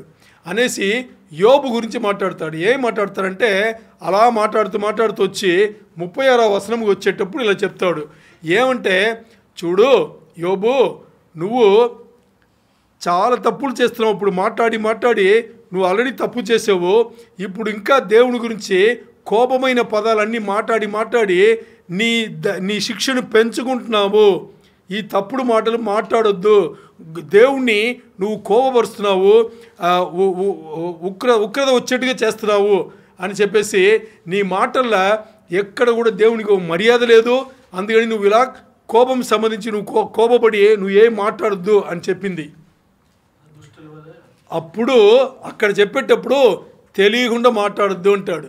దానికోసం ఈ వాక్యం తీసుకున్నాం. దేవుడి గురించి తెలియకుండా నువ్వు ఇలాంటి పదములు మాట్లాడద్దు. నువ్వు అలా మాట్లాడితే నువ్వేం చేస్తున్నావు? నీ శిక్షను పెంచుకుంటున్నావు, మాట్లాడొద్దు అంటాడు. అర్థమైందా? అలా మాట్లాడొద్దు అంటే ఇక్కడ ఏం మాట్లాడాలి, ఏం మాట్లాడకూడదు లేదు, ఈ జీవితంలో ఏమి చెయ్యాలి, ఏమి చేయకూడదు అనేది తెలిసి ఉండాలి. ఇప్పుడు ఏమి చెయ్యాలి అనేది దీనికి మనం ఏం తెలిసి ఉండాలి? దేవుని తెలిస్తే చాలు, వాక్యం తెలిస్తే చాలు. మనకు కావాల్సినంత తెలిసిందా లేదా? దేవుడు సంబంధించిన విషయంలో మనకు ఎంత కావాలంత తెలియపరచబడిందా లేదా? తెలియపరచబడింది. మరి ఇవన్నీ తెలుసుకున్న తర్వాత ఇప్పుడు దేని వదలాలా వద్దా? ఇప్పుడు యోబు ఇక్కడ ఏం వదలలేదు, అన్నీ తెలిసి దేవుడు నీకు అన్నీ సమకూర్చి అంత మంచి జీవితం ఇచ్చి ఒక్క టెస్ట్లా, ఒక్క ట్రయల్స్లా, ఒక్క శోధనలా నువ్వేమైపోయావు? దేవునికి వ్యతిరేకంగా మాట్లాడేందుకు నువ్వు మొదలుపెట్టావు. ఇది నీకు తెలియదా? నువ్వు దేవునికి వ్యతిరేకంగా మాట్లాడితే నీ శిక్ష పెరుగుతుంది కానీ తక్కువ పోదని నీకు తెలియదా అని ఇక్కడ అంటే తెలియకుండా ఉండకూడదు. నీకు తెలుసు, అలా ఉన్నావు. ఈరోజు మన జీవితంలో ఎలా ఉన్నాయి? మనకు దేవుడైతే ఎవరిని తెలుసు, దేవుడు మన జీవితంలో ఏం చేసి ఉన్నారో తెలుసు, మనం ఏం చేయాలనేది కూడా తెలుసు, మనం ఏం చేయాలని దేవుడు నేర్పి ఉన్నారని కూడా తెలుసు. ఇవన్నీ తెలిసిన తర్వాత ఇప్పుడు ఆ శక్తిని అధిగమించాలంటే ఏం చేయాలి? దేవుని మాటలే, దేవుని విషయంలే రూపలు తీసుకుని దేవుడి కోసం బతికి ఆ ఒక్క జీవితమే మనకి ఇక్కడ చాలా చాలా ఇంపార్టెంట్. దాన్ని వదిలేసి మనం ఇంకా నాకు తెలియదులే అని చెప్పు కానీ, తెలియకుండా ఉండడం కానీ ఇవన్నీ తప్పు, దాని నుంచి బయటపడాలి. ఇది 3. ఈ 3 విషయములు కూడా ఏదేది? చీకటి అంధకారమైన శక్తి, తర్వాత ఆశన దురాశన శక్తి, తర్వాత తెలియకుండా ఉండడం. ఇక్కడ మనకి ఈ అపవాది కూడా అప్పుడప్పుడు ఏం చేస్తుంటాడంటే మన కంటి ముందు పెట్టే వాతావరణం అన్నీ కూడా ఎలా పెడతాడు? అన్నీ మనకి తెలియకూడదని చేపెడతాడు. అర్థమైందా? ఇవన్నీ అధిగమించి దేవునికి దగ్గరవి మనం దేవుని సంబంధులు అవ్వాలి. అది చాలా చాలా అవసరం. అర్థం చేసుకోండి. ఇప్పుడు నాలుగవది ఏంటి అంటే అట్రాక్షన్ ఫర్ ద డెడ్ ఎన్స్ ఉంది. అంటే దానికి అర్థం ఏంటి? దేని అయితే జీవం లేదో దానికి మనం ఆకర్షణ పడకూడదు, దాన్ని మనం ఆకర్షించకూడదు. అట్రాక్షన్ ఫర్ ద డెడ్ అంటే దేనికి జీవం లేదో, అంటే దేనికి జీవం లేదు? జీవం అనేది పై చూసుకుంటే ఈ లోకం ఉండే వస్తువులకు. మరి దేనికి జీవం లేదంటే ఈ లోకంకు జీవం లేదు. జీవం అనేది ఎక్కడుంది? పరలోకంలో. మనకి జీవితం, ఒక నిరంతరమైన జీవితం ఎక్కడుంది? పరలోకంలో దేవుని దగ్గర ఉంది. మరి ఈ లోకంలో ఉండేది మరణం, ఈ లోకంలో ఉండేది పాపం, ఈ లోకంలో ఉండేది పాపపు ఆలోచనలు. అంటే ఇది తాత్కాలికం అన్నమాట. సో ఇక్కడ మనం ఏం చేస్తున్నామో, మన ఆకర్షణ అన్నీ ఎక్కడ వెళ్ళాలి? దేవుని వైపు వెళ్ళాలి. కానీ తర్వాత వచ్చే నిత్య జీవంలో దేవుని వైపు వెళ్ళాలి. కానీ ఈరోజు టెంపరీగా ఉండి మరి లయమైపోయే ఈ లోకం పైన ఉండకూడదు. అందుకని ఏం చేయాలి? జీవం లేని, అంటే టెంపరీగా ఉంటే మన ఇక్కడ జీవం లేని ఏ విధంగా మనకి పనికిరాని ఒక విషయం పైన మన దృష్టి పోకూడదు. మన దృష్టి ఎప్పుడు కూడా నిత్య జీవం కల్పించే దేవుడి దగ్గరనే ఉండాలి. అందుకని దీన్ని వదలండి. మన ఆకర్షణ ఎక్కడ వెళ్ళకూడదు? అంటే జీవం లేని ఏ విషయంలో కూడా మన జీవితం అనేది ఎక్కడుంది? ఆయనతో ఉంది కాబట్టి అక్కడ ఉండాలి. అందుకే అక్కడ ప్రోవర్బ్స్ అంటే సామెతలు కదా? కాదు, ప్రోవర్బ్స్ ఏం చెప్తారు? సామెతలేనా? ఓకే. 21:16 ఏం చెప్తుంది? The person who strays from common sense will end up in the company of the dead. అంటే ఇక్కడ ఏం చెప్పబడిందంటే ఒక వ్యక్తి వచ్చేసి మంచి చెడు తెలిసిన వ్యక్తి, బాగా తెలుసు మంచి చెడు ఏంటని తెలిసిన వ్యక్తి. మంచి చెడు ఎప్పుడు తెలిసింది? ఆదామవ్వలు పండు తిన్న తర్వాత తెలిసింది. అంటే దాని తర్వాత వచ్చిన వాళ్ళు అందరి మంచి తెలిసి, అంటే ఈ సృష్టిలో ఉండే వాళ్ళు అందరి మంచి చెడు తెలిసిన తర్వాత వాళ్ళు దాన్ని ఉపయోగించి ఎటువైపు ఉండాలో అటువైపు ఉండాలి. నిత్య జీవం ఇచ్చే దేవుడి వైపు ఉండాలా, లేదు నాశనం కల్పించే లోకం వైపు ఉండాలా? తెలుసు కదా ఏది మంచి ఏది చెడు అనేది. ఇప్పుడు ఇవన్నీ తెలిసి కూడా నాశనం ఇచ్చే ఈ లోకం వైపు ఉంటే ఏమవుతుంది? దాన్ని ఇంకా మనం అధిగమించలేదు, అంతేనా? అప్పుడు ఏమవుతుంది? పరలోకం వెళ్ళలేము, ఓడిపోతాం. ఆ శక్తితో, ఆ దురాత్మ శక్తితో ఓడిపోతాం. తర్వాత కీర్తన 115:17 the dead cannot Singh prices to the lord. అంటే అలా జీవం లేని వాళ్ళు, దేవుణ్ణి ఎరగని వాళ్ళు దేవుణ్ణి కీర్తించగలరా? చేయలేరు కదా. హలో, ఇక్కడ చూడండి, అందరు సీరియస్ ఇవి రాస్తున్నారు. దేవుని ఎవరు కీర్తించలేరు? దేవుడి గురించి తెలియని వాళ్ళు కీర్తించలేరు. మరి తెలిసిన వాళ్ళు కీర్తించాలి. తెలిసిన తర్వాత కూడా కీర్తించలేదంటే, దేవుణ్ణి పొగడలేదంటే, దేవుడి దగ్గర రాలేదంటే, దేవుని సమీపించలేదంటే వాళ్ళ జీవితంలో question mark. For they have gone in to the silence of the grave. అంటే బాగా అర్థం చేసుకోండి, దేవుణ్ణి ఎరిగిన తర్వాత దేవుని దగ్గర రాకుండా ఈ లోక జీవితం ఉండే వాళ్ళందరూ దేనికి సమానం అంట?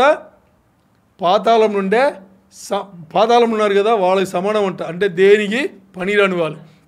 But we can praise the Lord both now and forever. ఇక్కడ చూడండి, మనం తెలిసిన వాళ్ళు ఇప్పుడు ఆయనను స్తోత్రించాలి, స్తుతించాలి. తర్వాత కూడా ఆయనతో వెళ్ళి కలిసి నిత్య జీవంలో కూడా ఆయనను స్తుతించాలి. అదిగే now and forever praise the Lord అన్నారు. అర్థమైందా? ఇది ఎన్నవది? నాలుగవది కదా. దీన్ని అధిగమించాలి. ఇది ఇక్కడ ఉండేటప్పుడు అధిగమించలేము, అంతే కదా. దీన్ని ఇక్కడ ఉండేటప్పుడు అధిగమించలేము. ఇక్కడ ఉండేటప్పుడు దానిపైన ఆశలు లేకుండా ఉంటే మరణించిన తర్వాత ఆ శక్తి అడ్డుపడేటప్పుడు దాన్ని తొలగి మనం బయట వెళ్ళొచ్చు. ఇంకా దాని తర్వాత ఒక మూర్ఖత్వమైన ఒక అవగాహన కలిగి ఉన్నాం. ఏది? మన శరీరమే అన్నీ అని చెప్పేసి, ఈ శరీరం కంటే ఈ మెడ ఉంది కదా, మెడ కింద 5 బూట్లు 6 బూట్లు తింటాం. ఈ మెడ పైన మెడ అంటాం కదా, ఇది మెడనే కదా, మెడ పైన ఎన్ని బూట్లు తింటాం? 1 బూట్టు కూడా తినాం. అంటే దానికి అర్థం ఏంటి? కడుపు 6 బూట్లు నిండుతుంది. మరి మన మైండ్ అని ఉంది కదా, దేవుడిచ్చే స్థలం, దాన్ని నింపుతున్నావా? చెప్పండి, నింపట్లేదు. అందుకే ఇప్పుడు శరీరం సంబంధించిన దీని నాలెడ్జ్, ఈ అవగాహన మనం ఎక్కువ కలిగింది, కానీ అది కాదు, దాన్ని అధిగమించాలి. శరీరం సంబంధించింది కాదు. శరీరం ఎలాగైనా బతుకుతుంది. మరి మనం ఉండాల్సింది దేవుని దగ్గర. అప్పుడు దేవుడు ఆ శరీరం ఎంత బతికించాలంత బతికిస్తాడు. ఇక్కడ చూడండి, వైస్ పీపుల్ ట్రెషర్ నాలెడ్జ్ అంటే సామెతలు 10:14 ఏం చెప్పింది? ఇక్కడ జ్ఞానిలు అనే వాళ్ళు ఎవరు అంటే, జ్ఞానులు అనేది ఎవరంటే వాళ్ళ మైండ్ అంతా ఎక్కడ ఉంటుందంట? దేవునికి సంబంధించిన ఆ విషయంలోనే ఉంటుంది. మరి but the babbling of a fool invites disaster. అంటే ఈ విషయంలో తెలియకుండా ఎవరైతే లోకం సంబంధించి శరీరం సంబంధించి ఉన్నారో వాళ్ళందరూ మూర్ఖులు అని చెప్పేసి సామెతలు చెప్పింది. అలాగే 1 కొరింథీయులు 13:9 పౌలు భక్తులు ఏం చెప్తున్నారు చూడండి, now our knowledge is partial and incomplete. అంటే ఈ శరీరంలో ఉండేటప్పుడు మనం ఏదైతే తెలుసుకున్నామో అది ఎంత తెలుసుకున్నా అది తక్కువనే, అది పూర్తిగా ఎప్పుడు తెలుసుకోలేము. And even the gift of ప్రొఫెసీ reveals only part of the whole picture. ఇప్పుడు దేవుడు మనకి ఆ ప్రవచనం ఇస్తారు కదా, ఆ దేవుడు మనకిచ్చే ప్రవచనం కూడా మనకి మొత్తం సినిమా ఏముందో, 3 గంటల సినిమా అంటే దాంట్లో 3 నిమిషములు ఏముందో అది మాత్రమే మనకు అర్థమవుతుంది. మొత్తం పిక్చర్ ఇప్పుడు మనకు అర్థం కాదు, ఎందుకంటే ఇప్పుడు మన శరీరంలో ఉన్నాము. అందుకని ఈ శరీరముకు ఎంత ఇంపార్టెన్స్ ఇవ్వాలి అనేది ఇక్కడ మాట్లాడబడింది. ఈ శరీరముకు ఇంపార్టెన్స్ ఇవ్వాల్సింది కాదు, మనం ఇవ్వాల్సింది దేనికి? దేవుడు మన లోపల పెట్టిన మైండ్కి. అర్థమైందా? మన ఆత్మగో, మనిషి ఆత్మగో, ప్రాణంగో, శరీరంగో కాదు, దేవుడు మనకు పెట్టిన ఆత్మగో. ఇది 5. ఇది కూడా మనం ఎప్పుడు ఇక్కడ ప్రాక్టీస్ చేయాలి. పరలోకం వెళ్ళే ముందు మనం దాన్ని ఏం చేయాలి? అధిగమించాలి. ఇప్పుడు బతికి ఉండేప్పుడే ప్రాక్టీస్ చేయాలి, మరణించిన తర్వాత అప్పుడు మనం దీన్ని అధిగమించాలి. ఇది 5. ఇంకా 6వది వచ్చేసి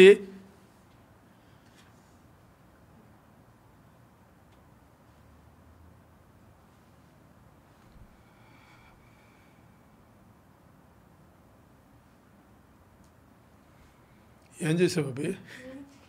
చిన్నది చేయి, సైజ్ చిన్నది చేయించావు.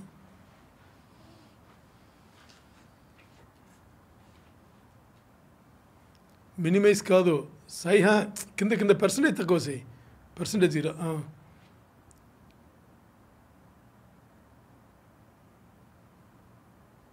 తక్కువ చేయి. ఓకే, ఫైల్ క్లోజ్ చేసి మరి ఓపెన్ చేసి స్టాప్ చేసి క్లోజ్ చేసి ఓపెన్ చేయి.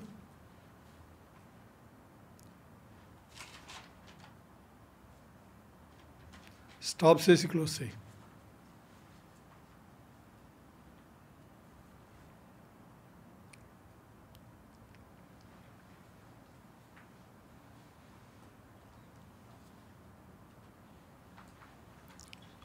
అయిపోయింది, ఇంకా 15 నిమిషాలే.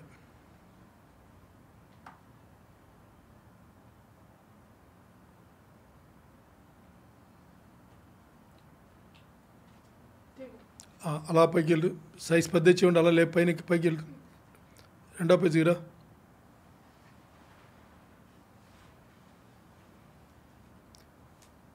మూసే 2వ పేజీరా, మూసే ఇంకా ఉండు. 5వది కొంచెం కింద. 6 అయిపోయిందా? ఇది 7. ఉండు పెట్టు కొన్ని చూడు. ఇప్పుడు పెద్ద చెయ్యి. ఓకే, 6 అయిపోయింది మనకి. 6 అయిపోయింది, ఇప్పుడు 7. ఓకే, ఇప్పుడు పేజ్ పెద్ద చెయ్యి.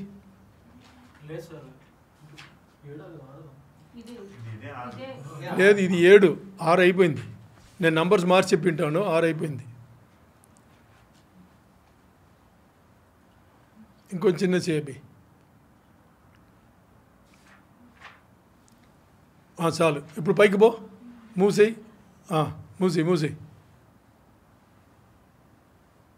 ఇంకా ఉండు. అట్రాక్షన్ ఫర్ ద డెడ్ చెప్పాము, foolish knowledge of the flesh అయిపోయింది, 6 అయిపోయింది, ఇప్పుడు 7. ఎక్కడుంది దాంట్లో? అదే foolish knowledge of the flesh ఉంటుంది. అదే ఇది అదే అది. రెండో ఒకటే ఒకటే. పైకి పో. ఇప్పుడు 7వది ఫస్ట్ది డార్క్నెస్ సార్, రెండో డిసైడ్, మూడోది ఏమొచ్చి ఇగ్నోరెన్స్, నాలుగోది ఫూలిష్, ఐదోది పైకి వెళ్ళరా, పైకి వెళ్ళు, పైకి ఉండు ఫస్ట్ పెట్టి చూడు. డార్క్నెస్ అయిపోయిందా, డిసైర్ అయిపోయిందా, ఇగ్నోరెన్స్ అయిపోయింది, అట్రాక్షన్ ఫర్ ద డెడ్ అయిపోయింది, డొమినియన్ ఆఫ్ ద ఫ్లెష్ రావాలా? డొమినియన్ ఆఫ్ ద ఫ్లెష్కి రా కొంచెం, ఉండు ఇంకొంచెం పైన మూసాయి, కిందగా ఆపోజిట్.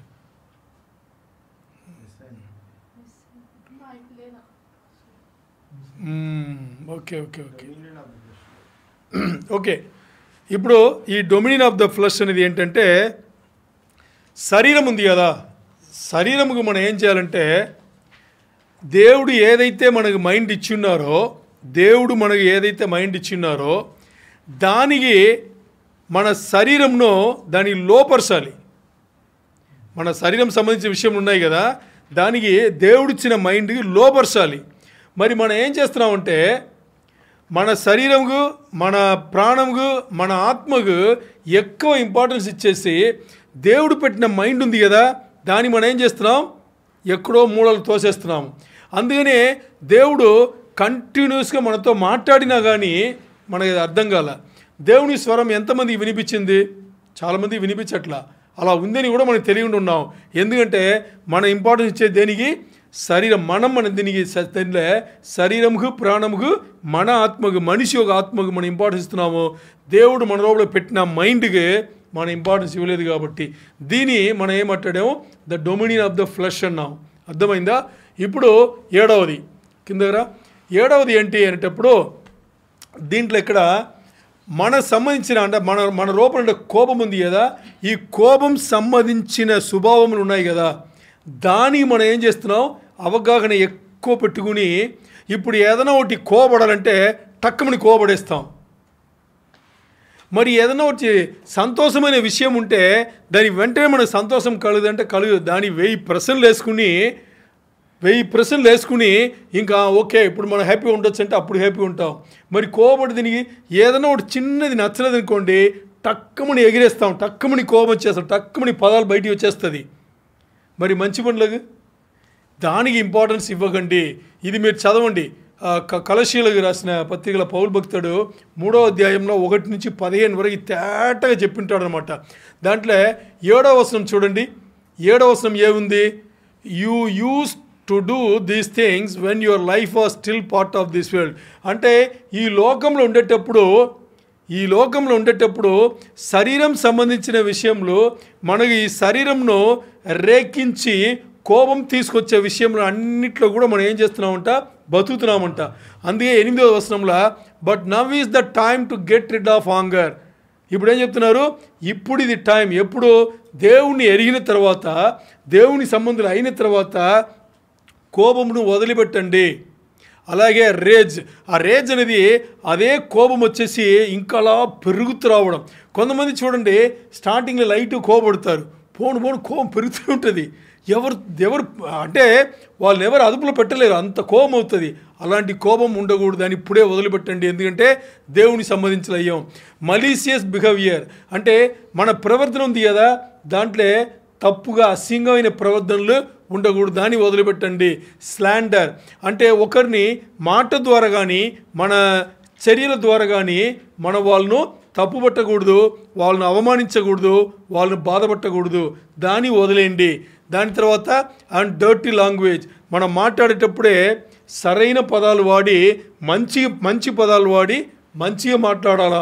మాట్లాడే పదములే సరిగ్గా రాకుండా అసింగమైన పదములు మనం వాడకూడదు. ఇవన్నిటిని ఇప్పుడు వదిలి ఇంకా దాని ముందు తర్వాత అన్నీ కూడా ఏమేమి వదలనేది కూడా అన్నీ ఉన్నాయి. ఇప్పుడు ఆలోచన చేస్తే సీరియస్గా ఈ 7 విషయంలో టాప్కి వెళ్ళిపో, పైకి ఫస్ట్ తీసుకురా. ఇప్పుడు 7 విషయమా? ఇప్పుడు 7 విషయములు. మొదట్లో ఏంటి? ఈ లోకంలో ఉండేటప్పుడు అంధకారమైన జీవితంలో మనం ఉండకూడదు. మన శరీరం కానీ ప్రాణం కానీ మన మనసు మన ఆత్మ ఉంది కదా, మనిషి ఒక ఆత్మ, ఈ 3 చోట్ల ఎక్కడ కూడా ఏముండకూడదు?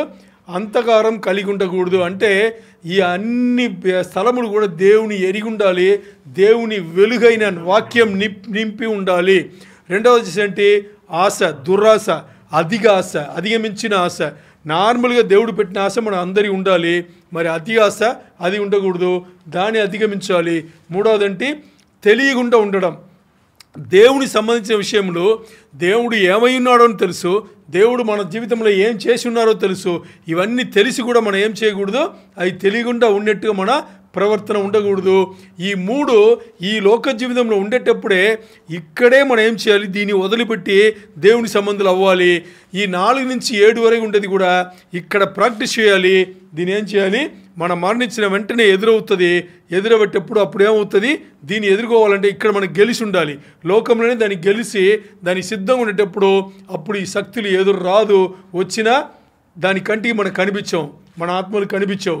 ఆ 4వది ఏంటి? 4వది వచ్చేసి ఏదైతే జీవం లేనిది ఉందో, జీవం ఉండేది ఒకటి ఏంటి? దేవుని వాక్యం ఒకటే, దేవుడు ఒకటే, దేవుని రాజ్యం ఒకటే, దేవుడి సంబంధులే. మిగతా అన్నీ కూడా జీవం లేనిది, దాన్ని తక్కువ చేసుకోవాలి. 5వది ఏంటి? The dominion of the flesh. శరీరమును దేవుడిచ్చిన మైండ్తో ఈ శరీరం సంబంధించిన దాని ఆధిపత్యంలో పెట్టుకోవాలి, కానీ దీని ఆధిపత్యం కింద దేవుడిచ్చిన మైండ్ని తీసుకురాకూడదు. 6వది ఏంటి? మన శరీరం సంబంధించిన అవగాహన ఎక్కువ కలిగిపోయి మూర్ఖుల్లాగా ఉండకుండా దేవునికే మనం ఇంపార్టెన్స్ ఇవ్వాలి. 7వది వచ్చేసి ఏంటి? మన శరీర సంబంధులయ్యి దానికి సంబంధించిన కోపం మనకు పైకి భయంకరంగా వచ్చేటప్పుడు దాన్ని అదుపులో పెట్టుకుని దేవుడు మైండ్ దాన్ని ఆధిపత్యం చేసేట్టుగా మనం చేసుకోవాలి. ద నాలెడ్జ్ ఆఫ్ రేజ్ అంటారు. మొదటిది డార్క్నెస్, అంధకారం. జీవితంలో ఎక్కడ కూడా మనం అంధకారం పెట్టుకోకూడదు, దేవుని వెలుగుతో నింపాలి. రెండవది వచ్చేసి దుర్రాశలు ఎప్పుడు ఎక్కువ పెట్టుకోకూడదు, మన దేవుని సంబంధించిన ఆశలతోనే ఉండాలి. రెండవది. మూడవది వచ్చేసి దేవుని సంబంధించిన విషయంలో అన్నీ కూడా మనం తెలుసుకోవాలి, తెలిసి దాని ప్రకారం నడుచుకోవాలి. తెలియకుండా ఉండకూడదు, తెలియకుండా ఉన్నది మన తప్పు, దాన్ని కూడా మనమే అధిగమించాలి. 4వది వచ్చేసి జీవం లేని విషయంలో అన్నీ వదిలిపెట్టి జీవం కల దేవుని రాజ్యం, దేవుని వాక్యం మన జీవితం ఉండాలి. తర్వాత 5వది వచ్చేసి మన శరీరముకు దేవుడిచ్చిన ఆత్మను మన ఆధిపత్యం కింద తీసుకోరాకూడదు. దేవుడిచ్చిన ఆత్మనే, దేవుడిచ్చిన మైండే మన శరీరంను ఆధిపత్యం చేయాలి. 6వది వచ్చేసి మన శరీరం సంబంధించిన అవగాహన ఎక్కువ పెంచుకుని మూర్ఖులుగా మన ప్రవర్తన చేయకూడదు. దేవుని దగ్గర దాన్ని అప్పగించి దేవుని వాక్యంలో రావాలి. 7వది వచ్చేసి మన శరీరం సంబంధించిన విషయంలో అన్నీ చాలా వదిలిపెట్టి, ఆ కోపం కానీ ఆ ఉగ్రత కానీ అన్నీ వదిలిపెట్టి మనం ఏం చేయాలి?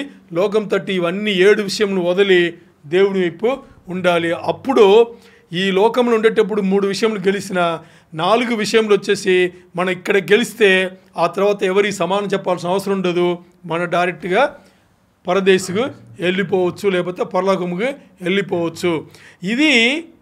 ఇది యేసయ్య ఇవన్నీ అధిగమించి ఆయన పైకి వెళ్ళారు, మనకు ఆ దారి కూడా చూపించున్నారు. ఇప్పుడు మనం కూడా దీన్ని అధిగమించాలని మన జీవితాల్లో మార్చుకోవాలి. అర్థమైందా? ఇప్పుడు దీన్ని తీసి పాతది పెట్టు, మొదటిది పెట్టాం కదా, దీని ఇది అపర అవసరం అయిపోయింది, అది పెట్టు. ఇప్పుడు చూడండి, ఈ 7ని అధిగమించాలి. These are the 7 powers of the wickedness ఉంది. ఇదేనా దేవునికి సంబంధించిందా? కాదు కదా, ఇది దేవునికి సంబంధించి కాదు కదా. దీన్ని మనం అందరూ కూడా అధిగమించాలి. ఉండండి. ఇప్పుడు దీని తర్వాత ఇప్పుడు ఉండండి. ఇప్పుడు ఇక్కడ ఏమైందంటే మరణించిన తర్వాత ఈ శక్తులన్నీ అడ్డొస్తుంది. చూసారా ఇక్కడ ఇది ఏమడుగుతుందంట? They asked soul. ఎవరు అడుగుతున్నారు? ఆ శక్తి అడుగుతుంది. సోల్ ఆత్మను అడుగుతుంది. ఏమని అడుగుతుంది? ఎక్కడి నుంచి పోతున్నావు? అక్కడ చూడండి, ఎక్కడి నుంచి పోతున్నావు? శరీరంను నువ్వు పాడు చేసుకున్నావు కదా. అడిగి ప్రశ్న ఎలా వస్తుంది చూడు. శరీరంను నువ్వు పాడు చేసుకున్నావు, ఎక్కడ పోతున్నావు అంటే పైగా పరలోకం వెళ్ళి అక్కడ గెలుపు పొందాలనా? నువ్వు ఇక్కడే సరికి లేదు. ప్రశ్న చూసారా? నువ్వు ఇక్కడే సరికి లేదు, నాకు సమానం చెప్పు అంటున్నాడు. సమానం చెప్పు అంటే అప్పుడు ఆత్మ సమానం చెప్పగలుగుతుంది. ఇది యేసయ్య చెప్పిన సమాధానం, యేసయ్య ఆత్మ. ఇది యేసయ్య ఏం చెప్తుందంటే యేసయ్య ఆత్మ చెప్పిన సమాధానం ఏంటి? What bound me was slain అంటే నన్ను ఏదైతే బంధించిందో అది ఇప్పుడు లేకుండా పోయింది, అంటే దాన్ని నరిగిపడేసాను. What challenge me was overcome, నన్ను ఏదైతే నాకు ఛాలెంజ్ చేసిందో దాన్ని నేను అధిగమించాను అని చెప్పిన తర్వాత ఇప్పుడు ఏమైంది? నా ఆశ దురాశ నా దగ్గర లేదు, నా ఇగ్నోరెన్స్ అంటే నేను తెలియకుండా ఉండింది కూడా పోయింది కాబట్టి అని ఇప్పుడు సమాధానం వచ్చింది. సమాధానం రాగానే ఇక్కడ ఏముంది? I was release from the world into real అంటే ఇక్కడ మొదటిగా అంధకారం అనే చీకటి శక్తి, ఆ శక్తిని అధిగమించాడు యేసయ్య. రెండవది ఏంటి? అది ఆశ దురాశ ఆయన దగ్గర లేదు కాబట్టి అది కూడా అధిగమించబడింది. ఆ మూడవది ఏంటి?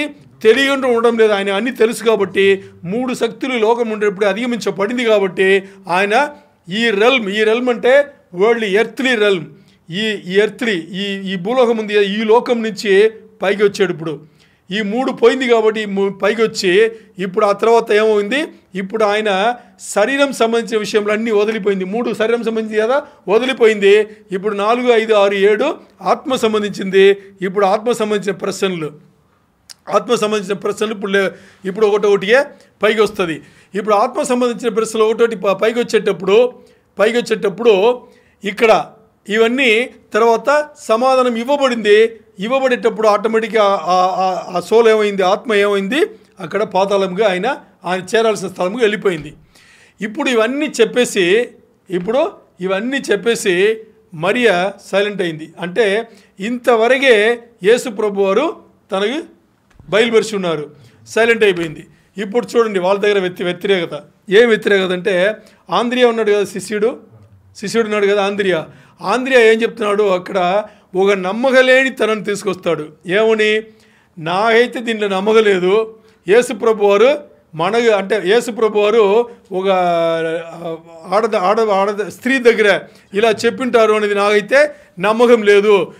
ఇవన్నీ ఎలాగుందంటే యేసుప్రభు వారు మనకు చెప్పిన దానికి ఇది వ్యతిరేకంగా ఉంది అని చెప్పేసి ఆయన చెప్తాడు.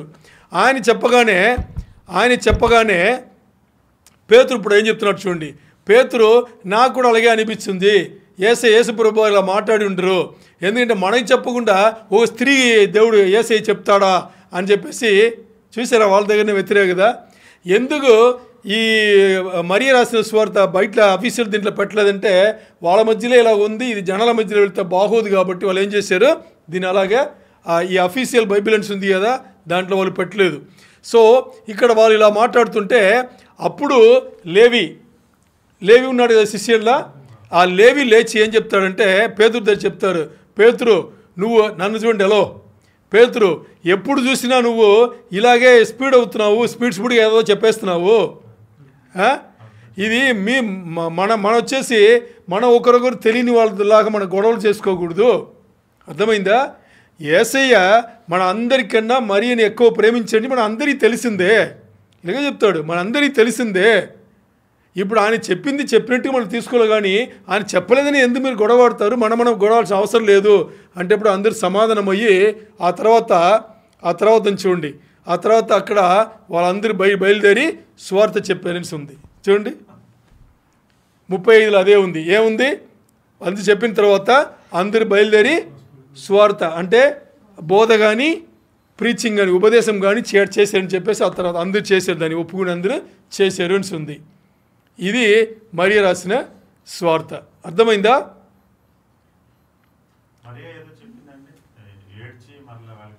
అదే పేతురు వీళ్ళిద్దరు అలా మాడప్పుడు అప్పుడు మరియ వచ్చేసి అన్న పేతురు ఎందుకు నన్ను నమ్మకుండా చేస్తావు?